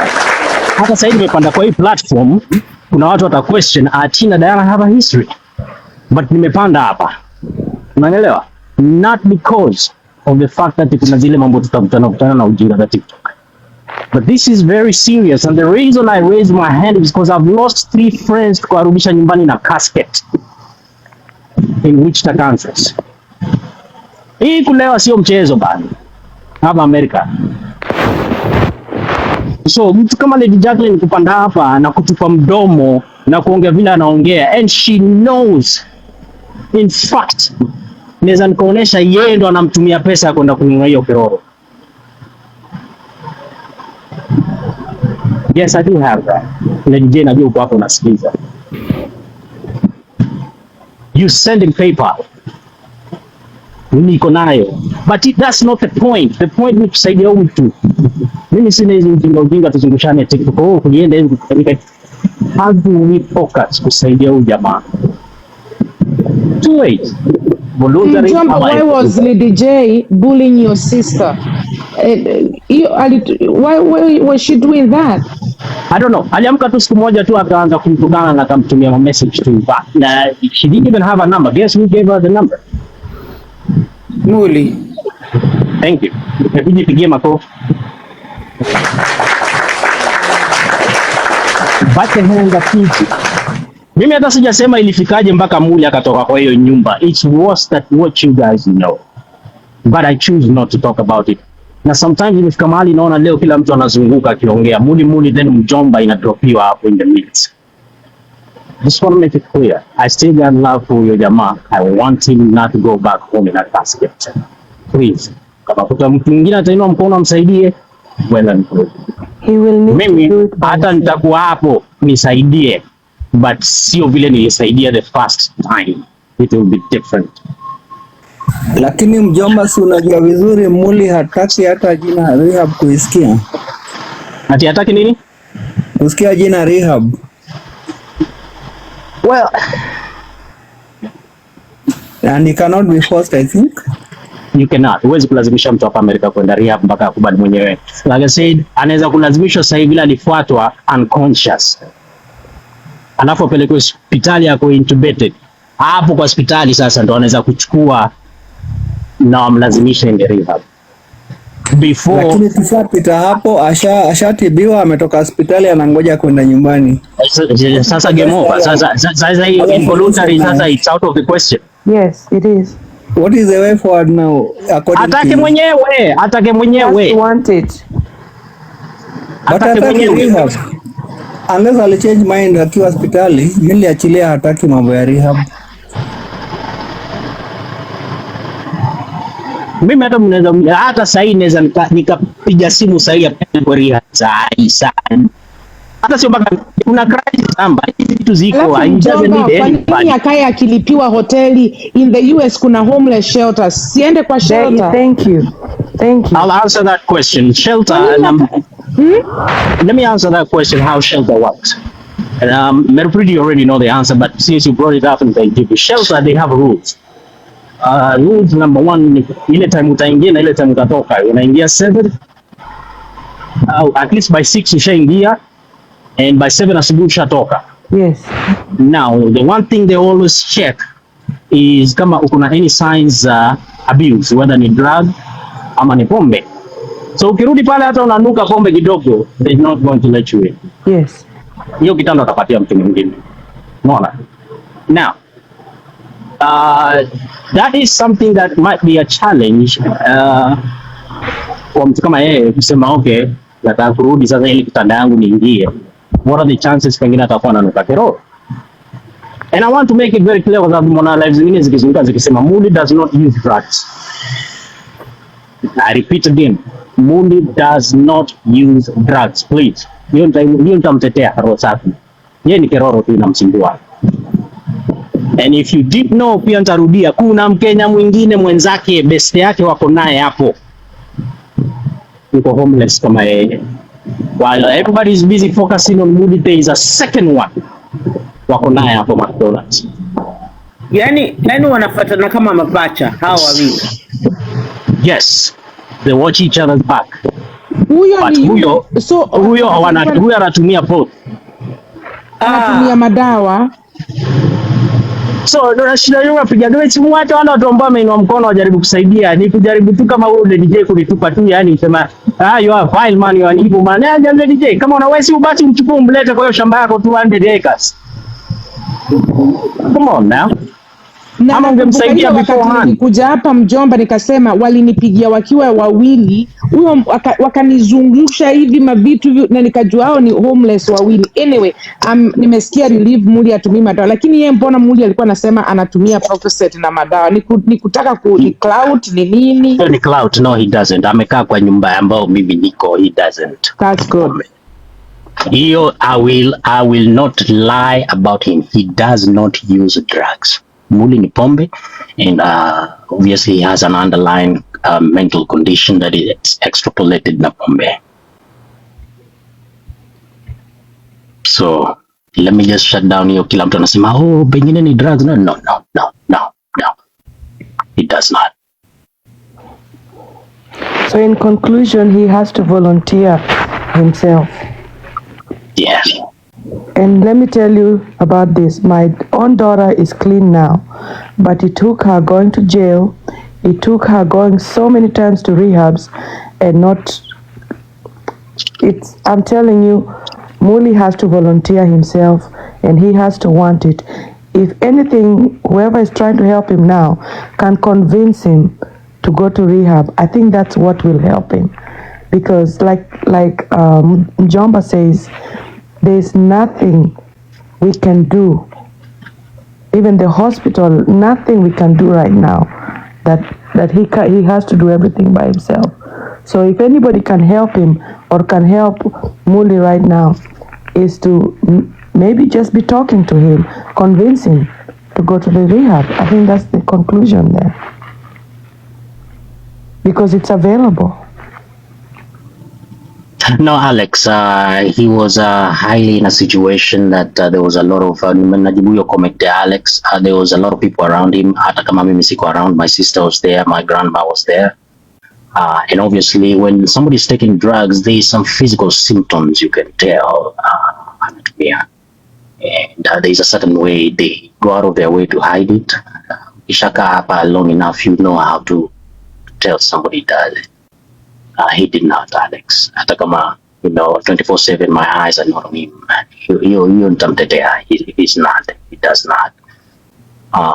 So the only way, and then I'd reached out to Lady Jackson, naona akipiga kelele hapa, and I told her, can we figure out a way forward, kwa sababu tumefika mahali inakuwa ngumu.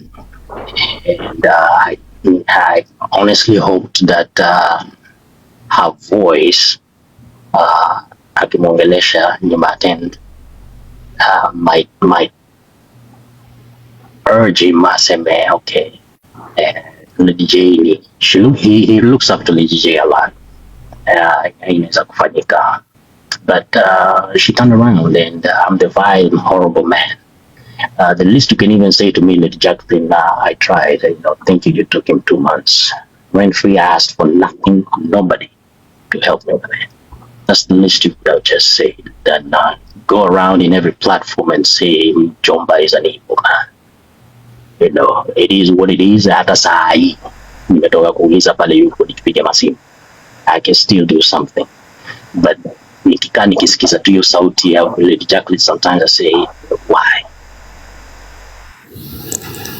Mjomba, mnajuana na Sonu ama Queen Jelebi? Maybe kutana tu huko kwa streets huko, but no idea. Kwa ile kuna watu wanasema huyo tu ndio Muli anaweza msikiza kwa ajili walikuwa na uhusiano wa muda mrefu. Unaonaje kwa hao maoni? Ngoja, hiyo Sonu sounds familiar. Hebu nikumbushe hiyo Sonu nani, because I know alikuwa ni msichana malaika mrembo, alikuwa wa Muli mwindi hivi, na wamekuwa na yeye kwa muda. Yes, that's what Mona nimefocus na huyo Sonu. Yes, he mentioned so I'm thinking Sonu akipatikana ajaribu kuongelesha Muli, maybe that is where the solution will be. Kinya. Yeah? Unajua kwamba Muli alikuja akamtukana Sonu hapa kwa TikTok. Ndio ilikuwa full stop. Welcome to the club, favored. Simi nilitukanwa juzi. When circumstances change, people change also for the good of whoever is in danger. Mimi hata hiyo matusi yote ambayo nitukana akinifungulia live, I will still. Do you know that we didn't even know that Sonu had actually gone to the US to help to see Muli? And do you know that Sonu used to buy clothes, even belts, and send it to Muli? And then Muli came online, Sonu was talking, alimshat na majina ya makubwa. Wewe nyamaza, utaniita nini we malaya? Kwenda huko.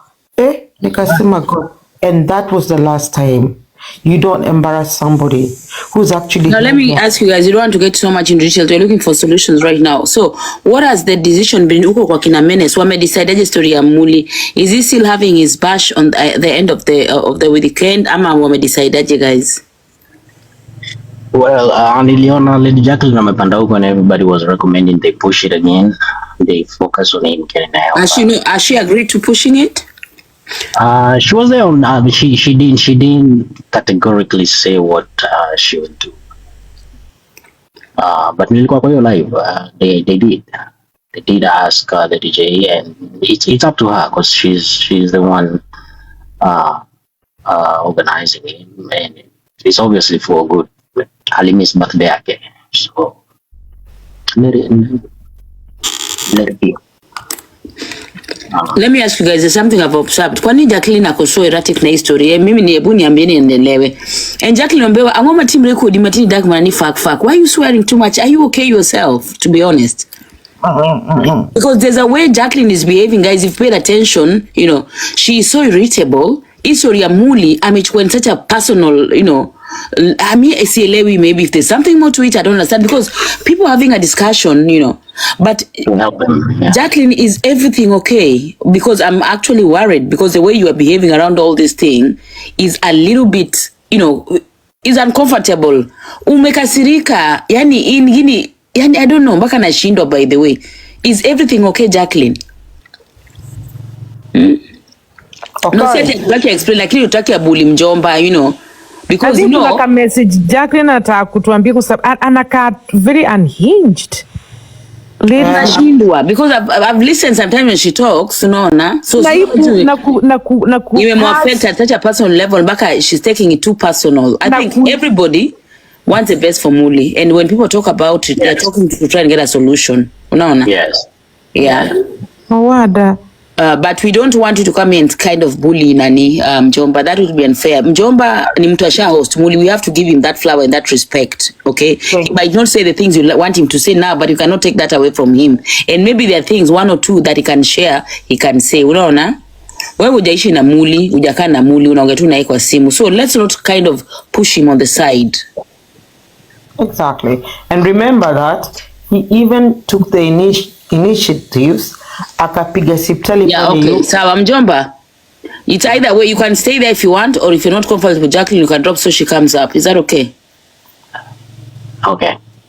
Yeah, if you're okay, you can just stay there and mute. Jacqueline is not going to, she's not about you and her, and just because everybody say when people come to my guests, like I will go to people's spaces, I expect the host to protect me. I would not want you to come in and be shouted at and be bullied and all that. Everything else, you guys can sort it out of this space.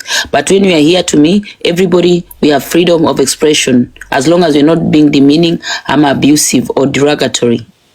Well, what I can say is the conversation should move forward on how to help him, not what Mjomba did or that. Mimi nishatoka, and super duper, yeah. Yes, I can have information that might be helpful to the next person who's going to help him, but the focus shouldn't be on me. It should be on him. And also when you're discussing these things, at least, I mean, even people that are closer to Muli should have an open, let people express themselves, do not want people to go a certain direction, because then it gets a little bit uncomfortable and questionable. Just because someone has an opinion does not mean that is what is going to be applied. People are allowed to share their opinions, what they think, because it's something out here, guys. We are adults, we're not kids. So we just want to have something that is, amicable, not kind of ni kama tunagombana. We are tugombani. I hope you're clear, Jacqueline, because I've seen you get a little bit, unajua. So, and I appreciate maybe kitu na affect a personal level that you try to take it on to people, someone that says something that you don't like. So I'll bring you up, and your opinions are usually, I know you are closer to him, you're talking to him and all that, but you also need to listen to at least what people are saying, give other people to express themselves without being demeaning or derogatory. Thank you. Thank you, Ati. Thank you. Okay, so I'm really not here to fight. Mjomba, Merupriti, wacha kunibully, please. Comments zako, Ati, just look at Merupriti's comments. No, nimekuambia angalia tu comments zake, please. I think Merupriti is trying to protect Mjomba because she feels that you're coming so hard on Mjomba. I think that's why she's trying to kind of deal right. Angalia comments ameniandikia mimi mwenyewe. Wacha nizisome. Uniambie bullying. You guys, kama nina bully, mniambie. Okay, nilianza wapi nikasemaje? Yeah, let the jury, the public. Yeah, wacha public wa jury kwa sababu DJ najua. Actually DJ una behave weird, it's okay kama hakuna mchango yawa. Hapo ni kumbuli. Okay, hiyo ndio nimeandika. Hiyo ingine nikasemaje? Maybe Queen wants to go hug Muli. Kuna bullying hapo? Changiwe niende ni hug Muli. Alafu nasema niambie mchango wapi? Nimesema maybe Queen wants to go hug Muli. Kuna mahali unaona hapo mchango? Nisome.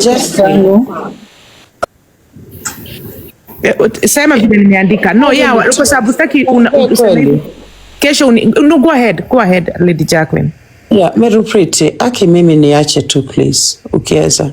Sija kubulia nimekuambia in the comments. Merupriti. Hiyo comment iko wapi nyinyi wadau? 499 people. Hebu niangalieni hiyo comment. DJ anasema No, nakuomba niache tu tafadhali. Nitasema comment kwa sababu nasemaji, yani ulikuwa unaende hug Muli. Ndio maana maybe uko emotional kwa sababu umekuja hapa ukasema this and this, maybe you're really emotional kwa sababu ya your hug. It is not. Lakini nakuomba tu going forward. Can you leave me please? Is that okay? Yeah. Lakini kama niko na opinion nitaipatiana kama ukisema kitu. LJ, please, can we get on track? I remember yesterday when you came on, actually, Jana, you started attacking me. If anything, you are the one who need to leave Merupiti. You just apologize, you will not apologize. Fair enough. But yesterday when you came so hard on a case. Unaona? What was yesterday, Ati? Let's and focus today on we are picking on from how it started, because it looks like there's something between in Merupiti. But anyway, that's besides the point. See, now we focus on Nani. I think she's let's focus on Raf Muli, please. Okay. So, all right. Okay. So yeah. Number one, Muli is a grown human being. He does not want Mjomba in his business at all. Now, you guys know that Muli has a right to that. Mjomba, is there a way you can literally excuse yourself from anything to do with Muli for now? Tafadhali, please, let me mute. Let me answer that question. I did that 3 weeks ago when I separated with him and he left my house. So I have not gotten involved with him. The only point in time that now I'm even finding myself is this situation. Ni juzi venye aliingia and he talked a lot and dropping my name in a very disrespectful way. Mimi nilijitoa kitambo. Let me repeat myself. Mimi nilijitoa kitambo. Thank you. So is okay. So Muli may have wronged you, and I mean, unaweza achana na yeye tu for now because kuna tu venye nishasema nishajitoa, nishaachana naye. Wacha kushinda kuimpose a narrative that is not there. Nishajitoa 3 weeks ago. Sawa.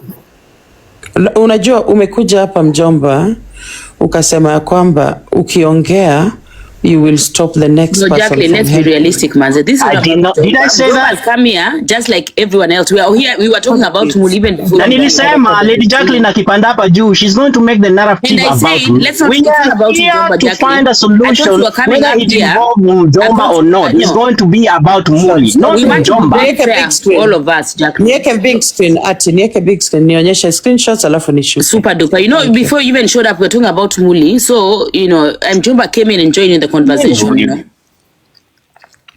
And I think Mjomba, just like any other TikToker, has a right to have his opinion. And you cannot, you know, he has the freedom of speech. Already amesema he's out, which is... But he has a choice. He can change his mind tomorrow. If he has a need to talk, he'll talk. There's something enshrined in the constitution called freedom of speech. We cannot hold people back because we want it comfortable for us, Jacqueline. It doesn't work out like that.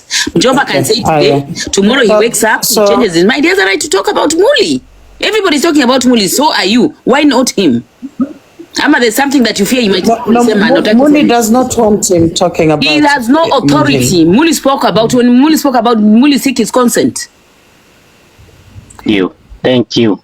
My friend, it's a two-way traffic, but nobody's special. When Muli talks about other people, Muli talks about other people, does he seek any consent? Ama, he's special because now he has an issue. Hata mimi niko na shida ya weed. I have a substance abuse issue, and I don't play a victim. It's something I'm dealing with. So, and you people talk about me every day. I've ever come and said, guys, don't talk about me. Anyway, life continues. Mjomba, you have a right to do what's good for you.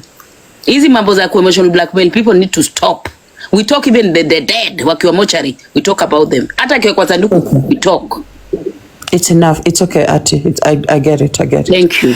Yeah. So, oh, okay. Right. So, by the way, ukiwa una type comment section, utype mpaka fingers zipasuke. I'm not reading. Thank you. So, this is the message. These are the messages I sent Mjomba's sister. Mjomba amekuja hapa akasema, actually Merupiti ndiye amesema nilibully dadake Mjomba. This is all the communication I've ever had with Point of correction, okay. Mjomba said ulimtumia sistake voice note. Mimi nilisema nimerudia vile Mjomba alisema Lady J. Sawa. This is all. Now hakuna voice note hapa. This is all Merupiti. That's why I'm telling you. And the day that Muli was kicked out and was on the streets, the same everything that happened to Muli. A point of correction, he was not on the street. He went straight to the hospital. Listen, guys, tukueni watu ukweli. when you are kicked out, wherever you go was not Njomba's responsibility. Okay, things happen.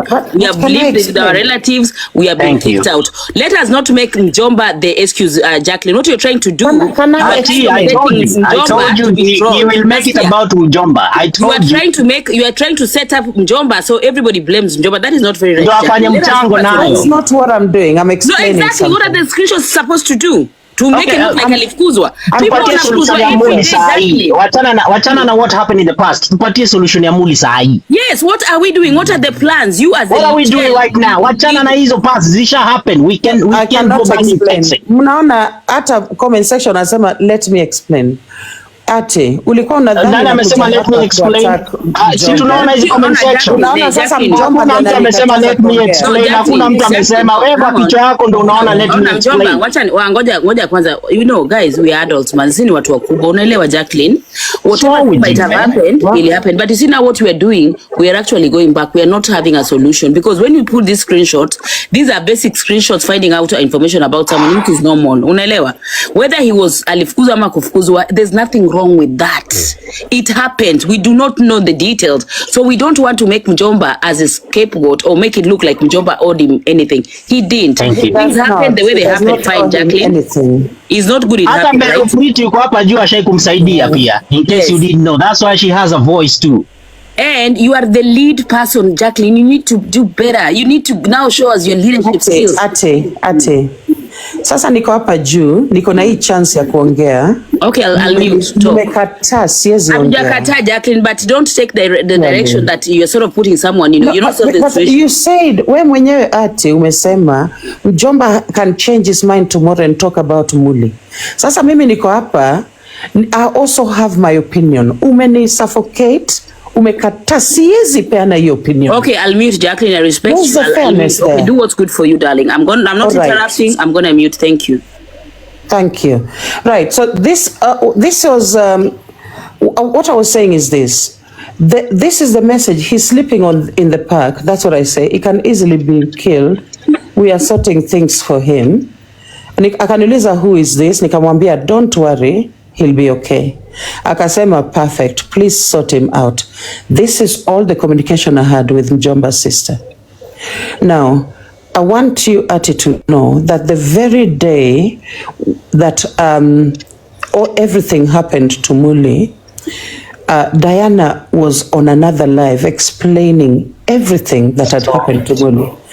All right, so that is number one. Number two, this is the second screenshot that I wanted to share. Alafu nashuka tu, hakuna shida. No, I don't have to be here. Aya.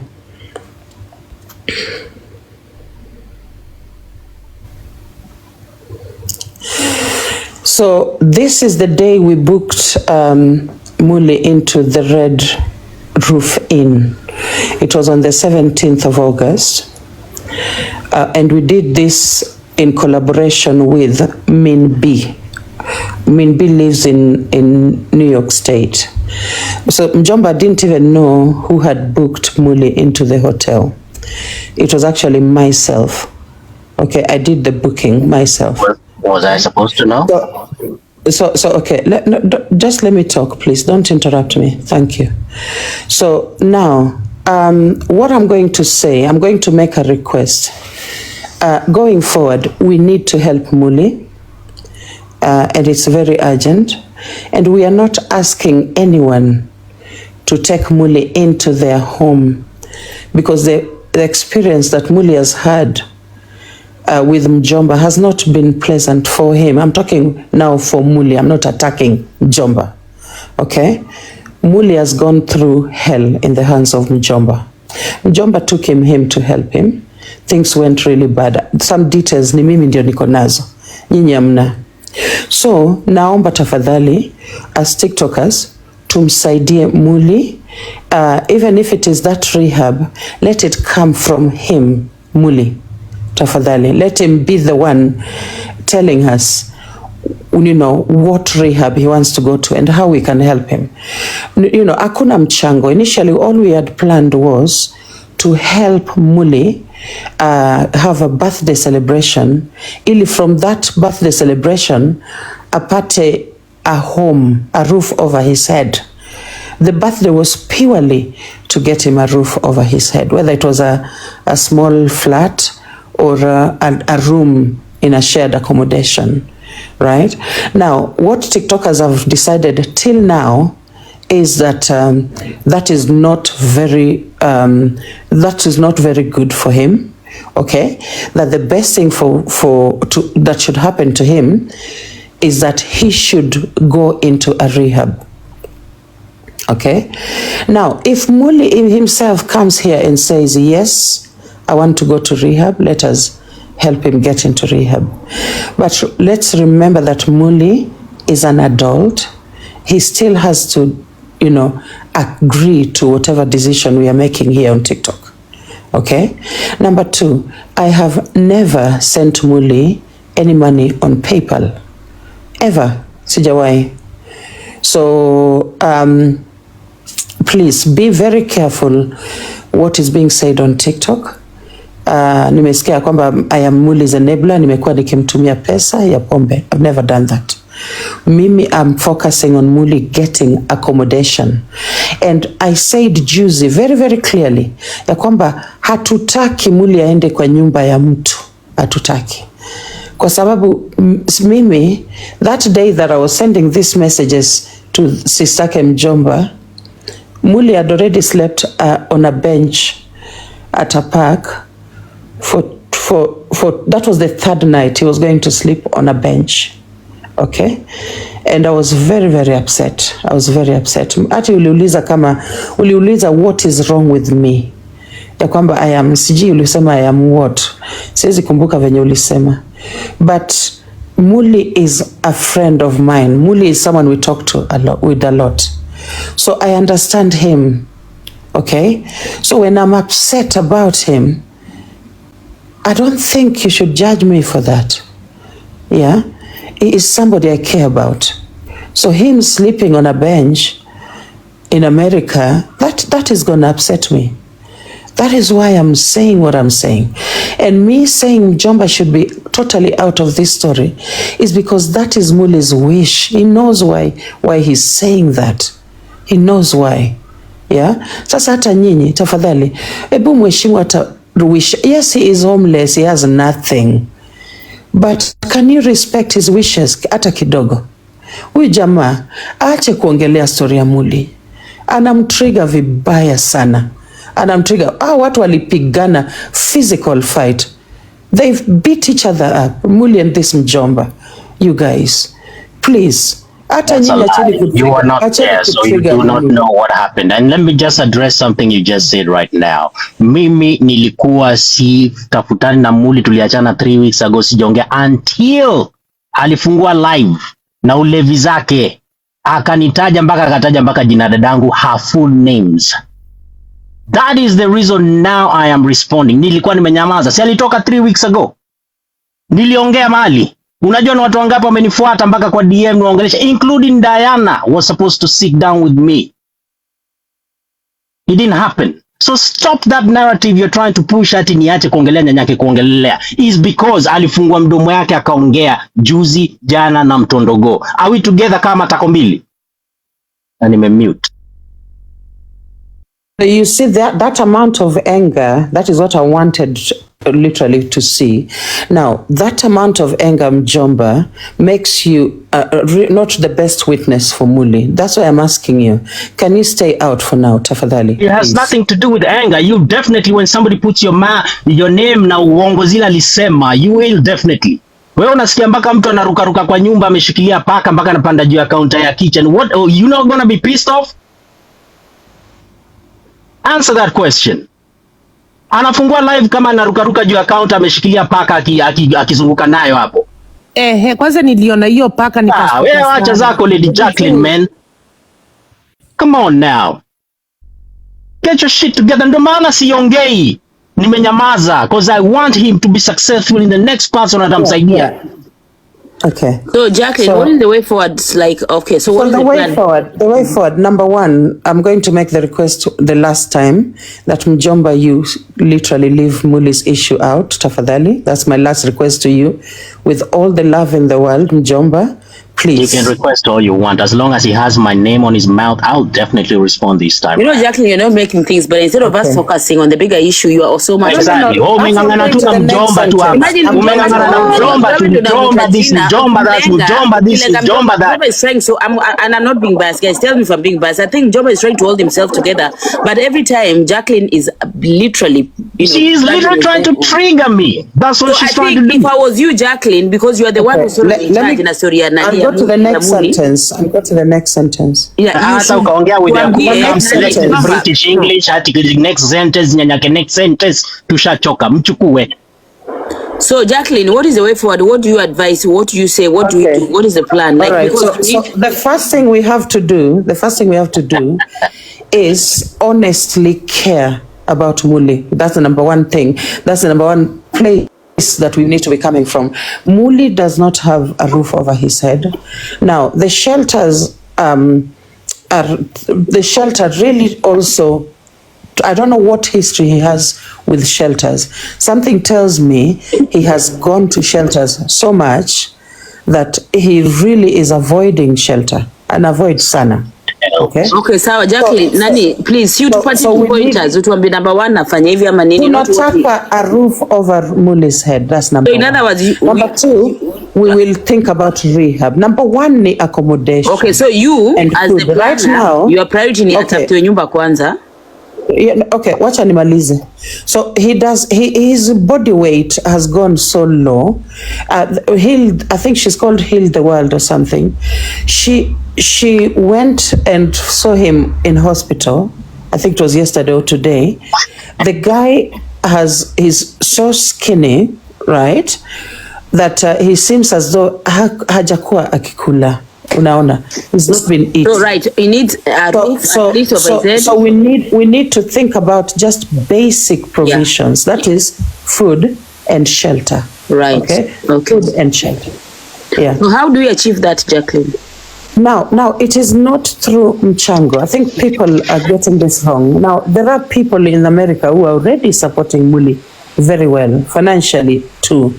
People like Joy Kina Menes, they're already supporting him.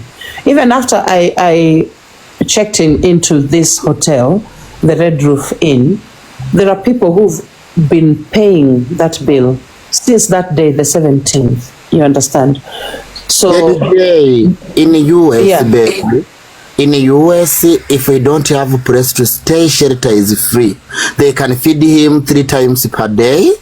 He don't have to have freedom and come to live and aruke na paka, lakini atakula vizuri. Atapewa kwenye shelter, anapewa bedi yake. He need to be there on time, go to bed on time, so he don't need to pay anything. Unless kama nataka kumlipia rent, yes, lakini kama ni shelter, there is a lot of shelter where he's located. He just call it 211 and they get him a bed.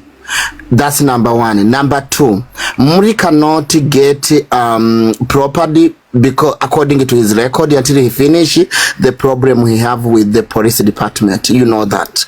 Unless kama mnachanga vitu vingine kama nataka kumbaya house Kenya, yes, but I've been in the US 25 years, babe girl. It is free. Yeah, shelter it is free. I can even call shelter right now. I'm in Canada. Niwaambie munipatie tu zip code ya ripo and then I will direct him. He know how to do it. Unless kama nataka something else. But about a place to stay, he cannot stay on the street kwa sababu he's not criminal. He can go to shelter and stay for free. Thank you. I mute my mic. Naomba Mike, I want to drop 2 points these 2 points I'm about to drop that Merupriti, I expound on it and it's going to answer a lot of questions. The 2 points is Muli has Medicaid. Merupriti umesikia nimesema. I want you to expound what that is. Muli also has an EBT card. Merupriti ama Richardore, you know both what that means. Even only EBT card, kuna pesa tunapewaga. If you are not working, you are jobless, unapewa pesa inaitwa Kafresh. Kafresh, Muli he have even authorized kununua vitu food. Rich kidogo. Heart meal. Kidogo kaka. Ni kitu nimeiona kabisa na macho yangu. Ako nazo. So si ati naongea ati speculation. ni kitu ako nazo kwa hiyo wallet yake hiyo. So Rich unaweza kuexplain food stamps ni nini, na Mero anaweza kuexplain Medicaid ni nini. I need.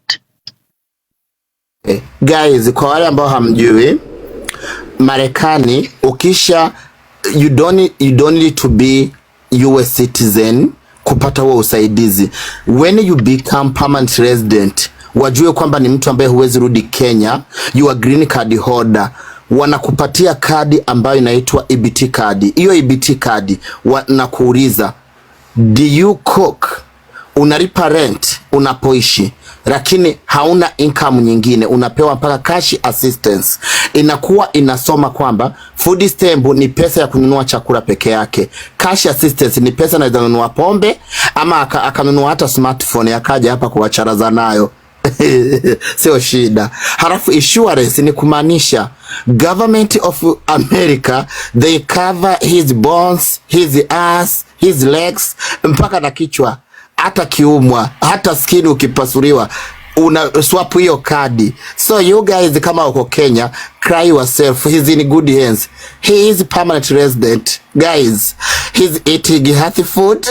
Wewe ambayo hupati, he can eat goat, he can eat pork if he needed to, he can eat chicken.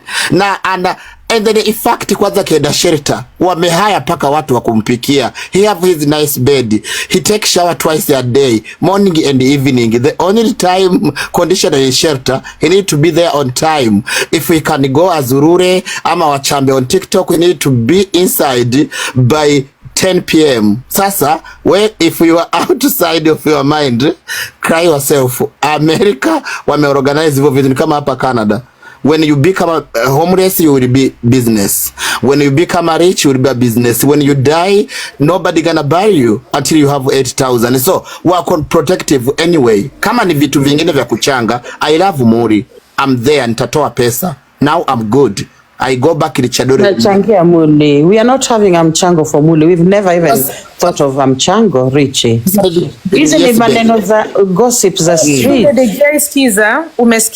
Umesema Muli ya kuli akona EBT, kwa hivyo he can get food with his EBT card. And another thing, Lady J umesikia, in other words, he does not need any help. That is good. That insurance. Is good. So akonayo. The same way if he has Medicare, he can qualify. Kama amequalify Medicare, amequalify EBT, he can qualify for housing, aende afanye section 8 na vitu kama hizo. Kwa hivyo another thing ni DJ nimesikia ukisemaje that Muli needs housing, yes, basic needs. Hebu nikuulize, in the US, before you secure housing, unless as I've always said, kama unataka aende kwa rooming houses where hakuna background, anaenda analala tu mahali ajui ni nini, anaingia maybe wana share bed. Kama unataka Muli apate apartment, credit yako ndio itakuwa itaraniwa ama utaandika. Yari meripoti iko hivi. No, namuuliza kwa sababu wacha nimalize Rich, nimuulizaje ni nani credit score yake, credit history yake itaraniwa, ni nani ataandikisha hiyo apartment kama Muli awezi, uko na mtu ama ni wewe? Okay, thank you for that question. First of all, allow me, before I answer that, Merupriti, allow me to kind of piggyback on what Richie has said. So Richie ametuambia ya kwamba there is all the help that for Muli in America, and we do not need to worry. So, so to some of us then living in Kenya, tunahangaika hapa Kenya, basi tuache hii story ya Muli ili sasa ngoja nikwambie DJ, why nimesema hivyo. Mjomba alikuwa already amesema hizi vitu, lakini amkuwa mnataka kusikiza mjomba because you're blinded at mjomba ni project yana mjomba and said these things. Kitambo nilikuwa na masikio yangu. Listen, mimi kwa nini DJ nimesema hivyo? Nimesema hivyo kwa sababu Muli, he can even go to DHS office ambayo iko near to him, aseme kwamba mimi hii state ambayo naishi sina sehemu ya kukaa, but I wish to go to Seattle. They will pay, hawatamlipia ndege, but they will put him in bus. Kwa kwa sababu akona EBT card. Watamlipia basi ya kwenda Seattle. He needed nothing. They will pay him. Yes, absolutely. All right, yeah. Richie, thank you for that. Thank you. Yeah, if you don't know DJ, siku moja ufungue live, mpandishe Muli hapa na mimi unipandishe. Then Muli nimwambia you ready to go now to Seattle. He will go to the DHS. DHS wanamweka kwenye hizo green Honda basi, ama hizi basi wanaita nani za train. Ataenda kwenye train, wanachompatia tu wanampatia karatasi. Hiyo inakuwa kama debit card, kwamba ukifika pale kwenye door, just swap this. It will make him to Seattle whenever he want to go. And then akifika Seattle, atawaambiwa tena aende DHS ya Seattle, awaambie guys, I'm moving from like New Jersey, ama wherever he is located right now. Sasa nataka food stamp. Watachange food stamp yake na Medicaid. And then also, if we have any problem, he can get treatment hata kama hana pesa. Watalipa baadaye kwenye state ambayo ameingia, because ako already kwenye system. Muli is not US citizen, but he's permanent resident. He's not gonna go back to Kenya. Anaweza find job akipenda, lakini according mambo yake anafanya, labda hapo there is something, lakini still they have his ass. Yeah. Take the mic now, Richie. Yeah, take over. But that is okay. Richie, what change the mic? Yeah. That is American bureaucracy. You know, it sounds good. It looks good on paper, but it's kind of you know, it kind of ignores all the issues around the person, all the other social, emotional, psychological issues around the person. Sasa yes, kuna hizo provisions in America. Mnajua Muli ni mtu mwenye ni kama I think there is a way in which he's been avoiding engaging all these different stakeholders, you know, whether it is whatever, you know, housing or whatever. Ni kama he's been avoiding all these people for whatever reason, I don't know. So Merupriti, wacha nimalize Mwanahera, please. Merupriti ameniuliza swali whether it would be my own credit that would be used to secure Muli accommodation. Merupriti, on the 17th of August, we had a very detailed conversation with someone living in New York State, okay, somewhere past Albany. And we had that conversation, and I had to keep conveying the information back to Muli. So I was on the phone with Muli.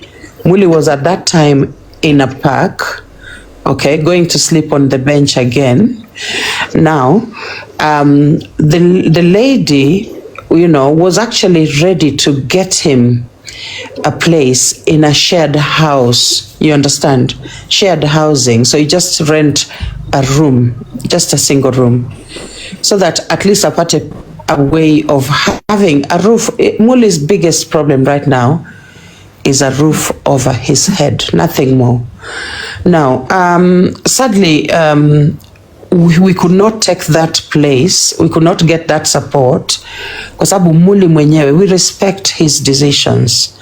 Yeye mwenyewe aliniambia ya kwamba Lady J, New York State sitaweza. Everything is very expensive in New York State. Okay?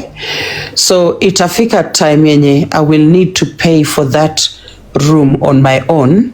Mmeshanilipia rent na deposit, sasa ni mimi naijilipia na sitaweza.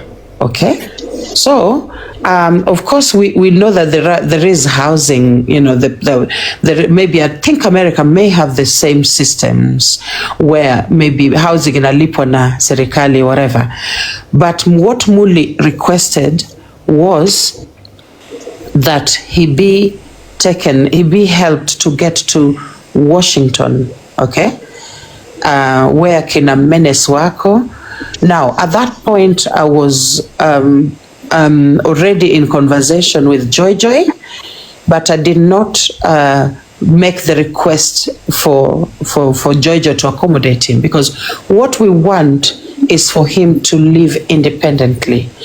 So even akifika Washington, akiishi kwa nyumba ya mtu, then it's only for maybe a week, as we again look for a room for him. If at all America can accept my bank, my UK bank card, my British, whatever, documents, then why not? I can put it under my name. You know, bora tu apate anyway, accommodation, because I mean, shida ya Muli the accommodation. Okay, Muli, sorry. No, can I say something? Nani, Ati, can I ask for this mic? Okay. I wanted to ask Jacqueline something, but yeah, you can ask her. Yeah, I've been listening to Jackie speaking. Nani, Lady J, to be honest with you, these women are lying to you. You are talking nonsense, bullshit nonsense. You, in fact, wewe unasema mjomba to stay away from Muli. You need to stay away from Muli. You are not helping Muli at all. You are not good for Muli, and you need to stay away from Muli. Muli is an alcoholic. Whatever you're saying, it is nonsense. Alikuja hapa akakubali. Mimi ni alcoholic. What does Muli need? Muli need to go to a rehab. See, ndo maana nimesema Mwanahera hawakutaka kunisikia. He pay nothing, absolutely zero.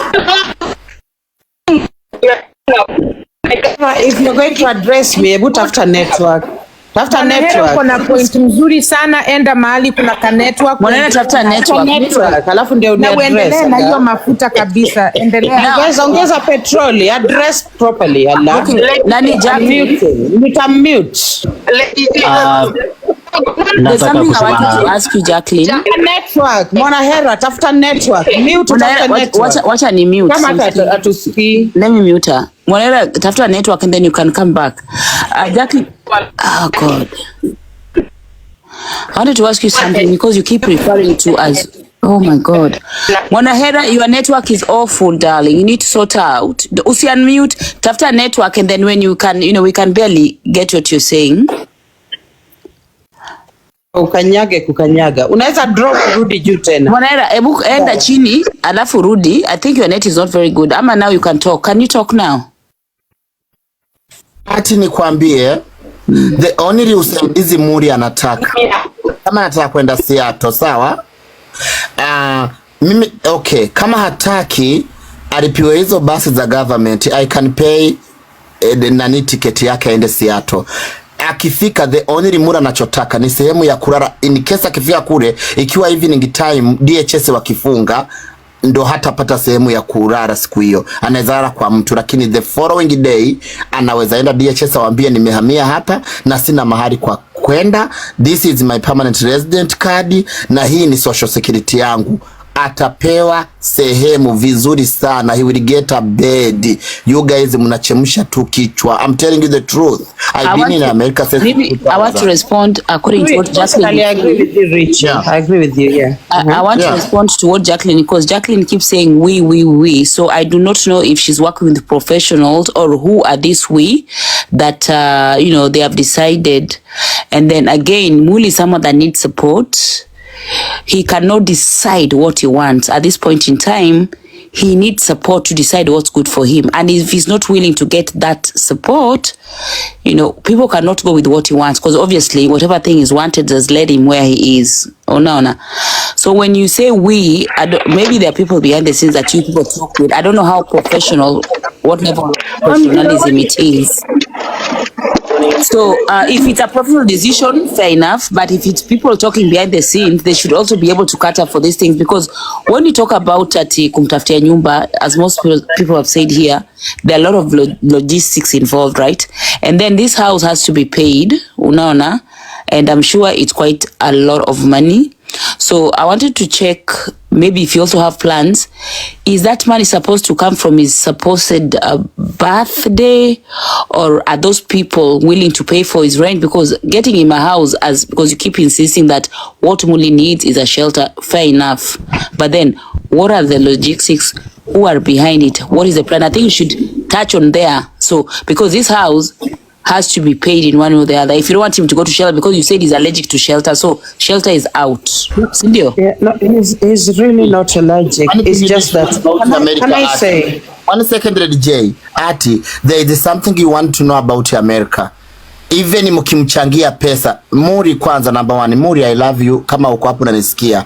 You have no choice kuambia watu, I don't want to go to New York, I don't want to go where. If you need help, you can even go to New Jersey kule anakoishi Magda. You can even go to kule anakoishi Pennsylvania, Diana Rose. Guys, and comment section, please do not disrespect Jacqueline on the comment section. Don't be mean, don't be abusive, you know. Yeah, there's no need for that. That's what the thing. Moderator, anybody that is being disrespectful and mean from the comment section, please just mute, or if it goes over, block. I mean, guys, we are not here to troll anyone. We're trying to find a solution, and we are adult enough to have a conversation without being yes. Look at this.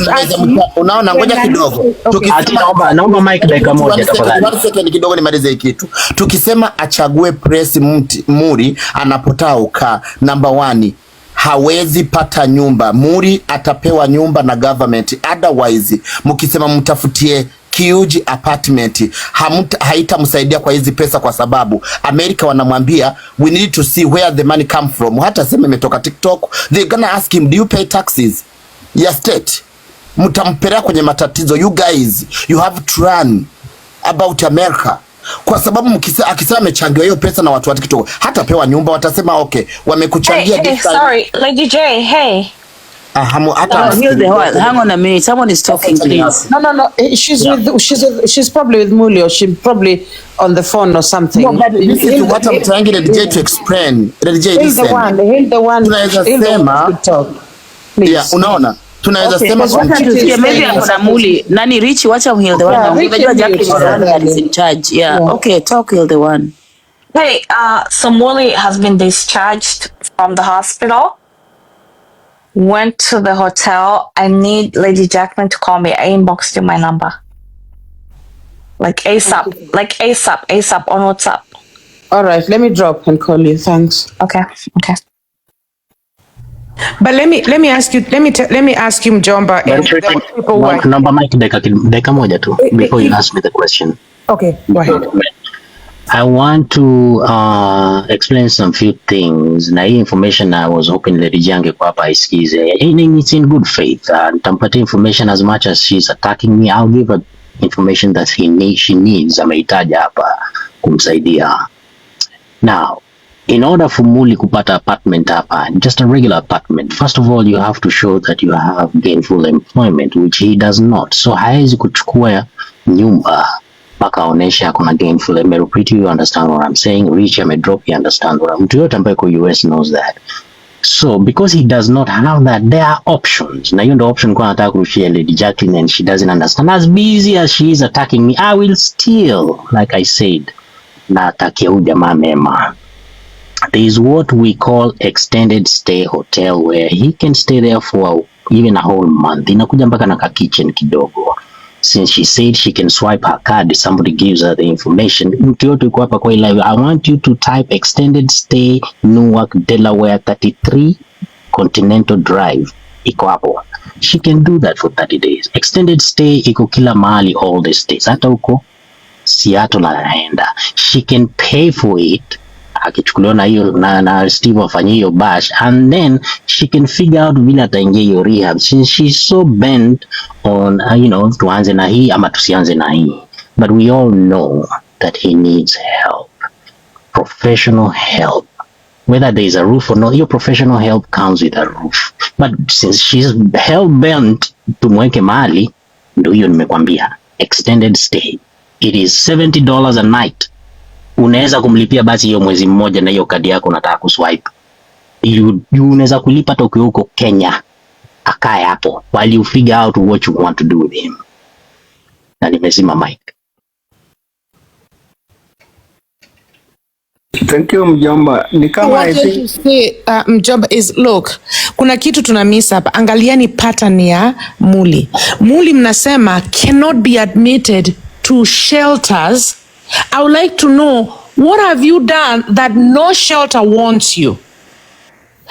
Kitu ingine, Muli ameenda kwa nyumba ya huyu sistake mjomba, ametoka huko hawezi kaa, ni kwa nyumba zenu, si hata atakaa. I mute. Mohera amepata network.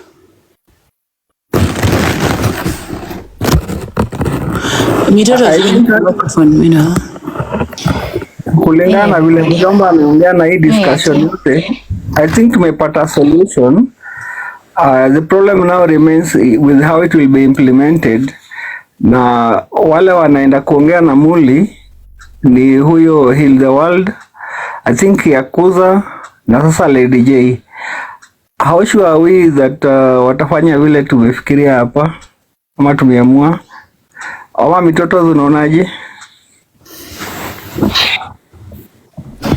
I don't know if you guys, if we all think beyond what we have on the surface. As it stands leo, Muli is a medical liability. Muli is a legal liability on so many levels. He's coming from being found unresponsive, which could have led to otherwise. God was good, he didn't go that way. Having Muli in a space where he cannot have medical or immediate medical access to him right now in the next few weeks, it's the baddest idea of them all. Having him in a hotel from coming, from where he was 2 hours, 3 hours ago is not a good day. He needs to be in a facility where he can get medical aid as soon as he can get it, or whenever things changes for him.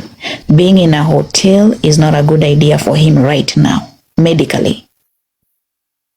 That is one. The legal liability of having Muli around your homes is, we all know in America, when you live in somebody's house for 14 days, some states is 30 days, that becomes your legal permanent address. And you cannot be just kicked out overnight. You have to go through the court system to evict you.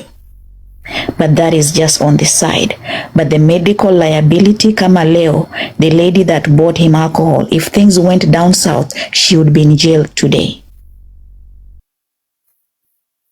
Angekuwa jelani leo, angeshashikwa leo.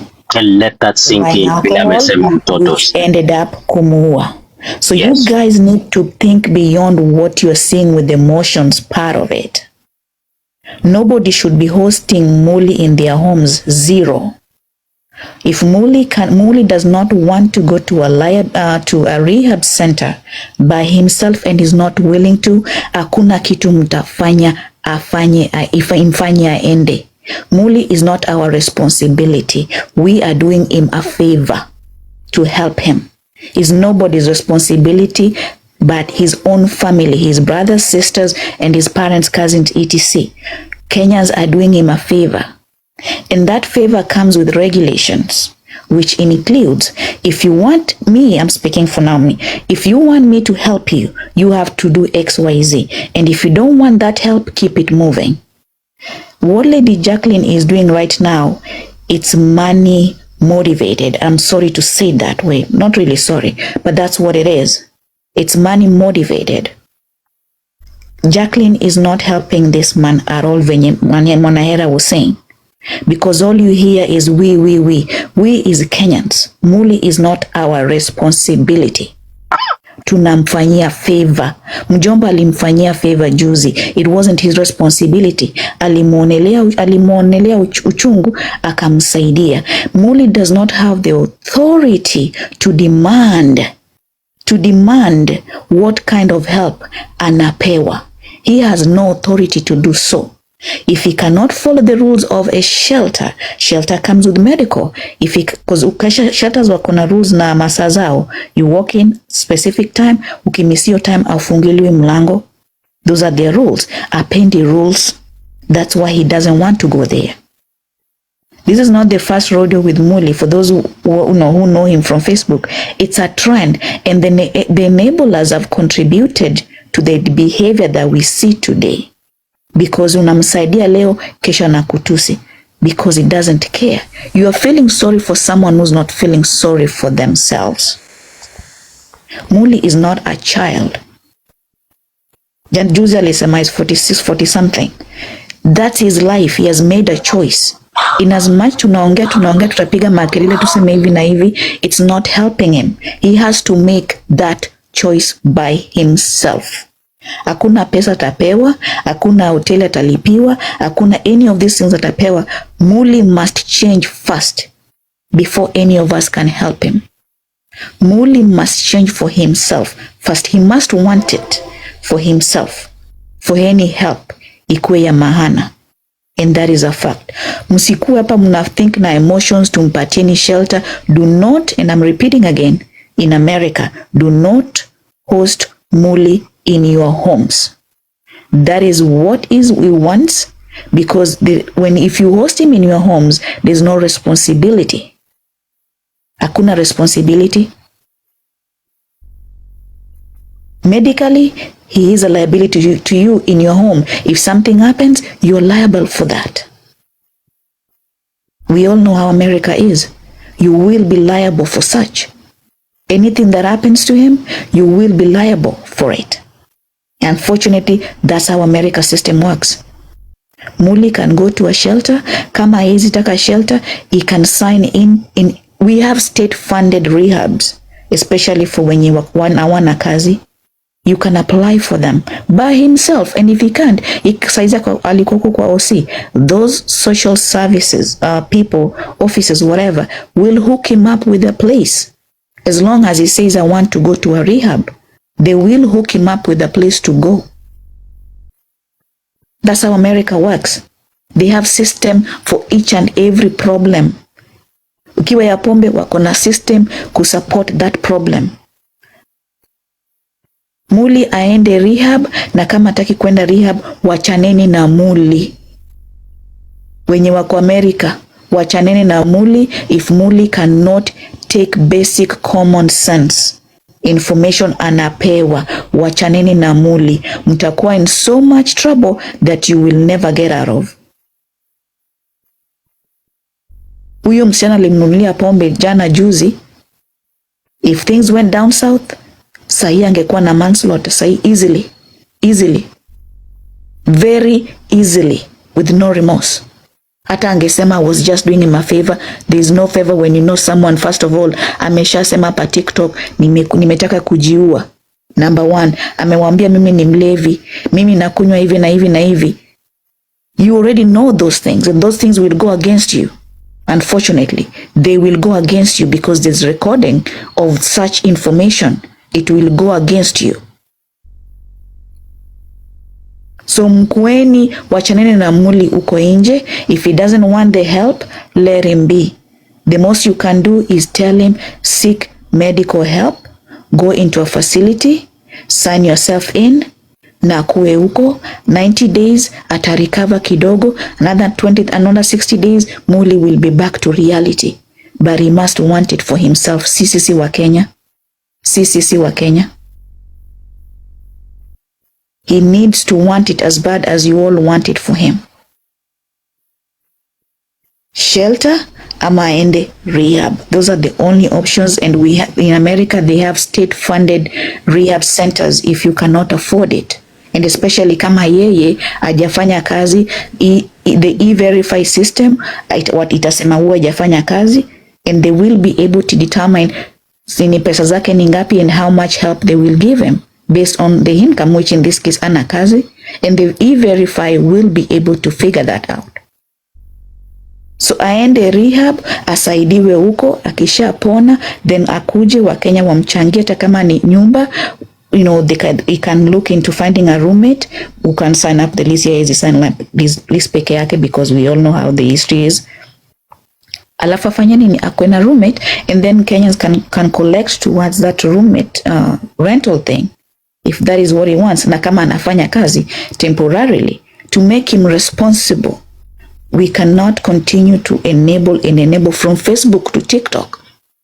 For those who have been, who did it in Facebook, who saw it in Facebook.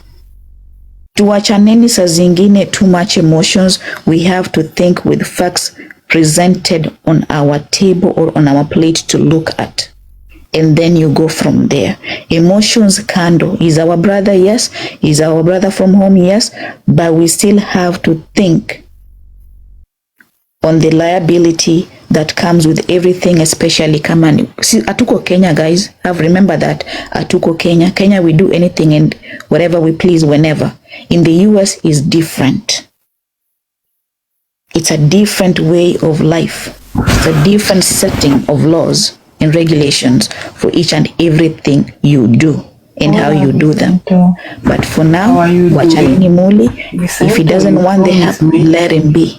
Sometimes we have to let people learn the hard way. For those who have experienced such stuff with their family, with their loved ones, they have to want it. Forcing Muli to force him, it's not going to help him, because he's going to pretend to do it temporarily, then he's back to the same thing, because he's going to do it to please, not for himself. Jacqueline is here. Thanks, Jacqueline, for coming back. Now we know, sorry, Mtotos, for interrupting. I hope are you done? Oh, no, you can go ahead. No, because I know, I mean, I'm so anxious. I want to hear whatever Jacqueline news, because she was in touch with the Heal the whatever. Yes. Her name was. So I hope it's good, all good news, Jacqueline, you know. So, okay. So we are literally moving, you know, this discussion out of the platform, if that's okay with you guys. Yeah, sure. We help him privately. I hope that will be okay with everyone. Yeah, we will not need. We will not need any mchango. We will not need any of those stuff. Allow us to help him privately. Just a few. That's better. Actually, it should have happened before it got here. I mean, you know, it should have. So thank you so much for watching the video to the end. Remember to like, share, comment, and if you have not subscribed, please make sure you subscribe and put on the notification bell so that you know every time I post a new video. So guys, thank you. I'm gonna see you on my next video. Bye.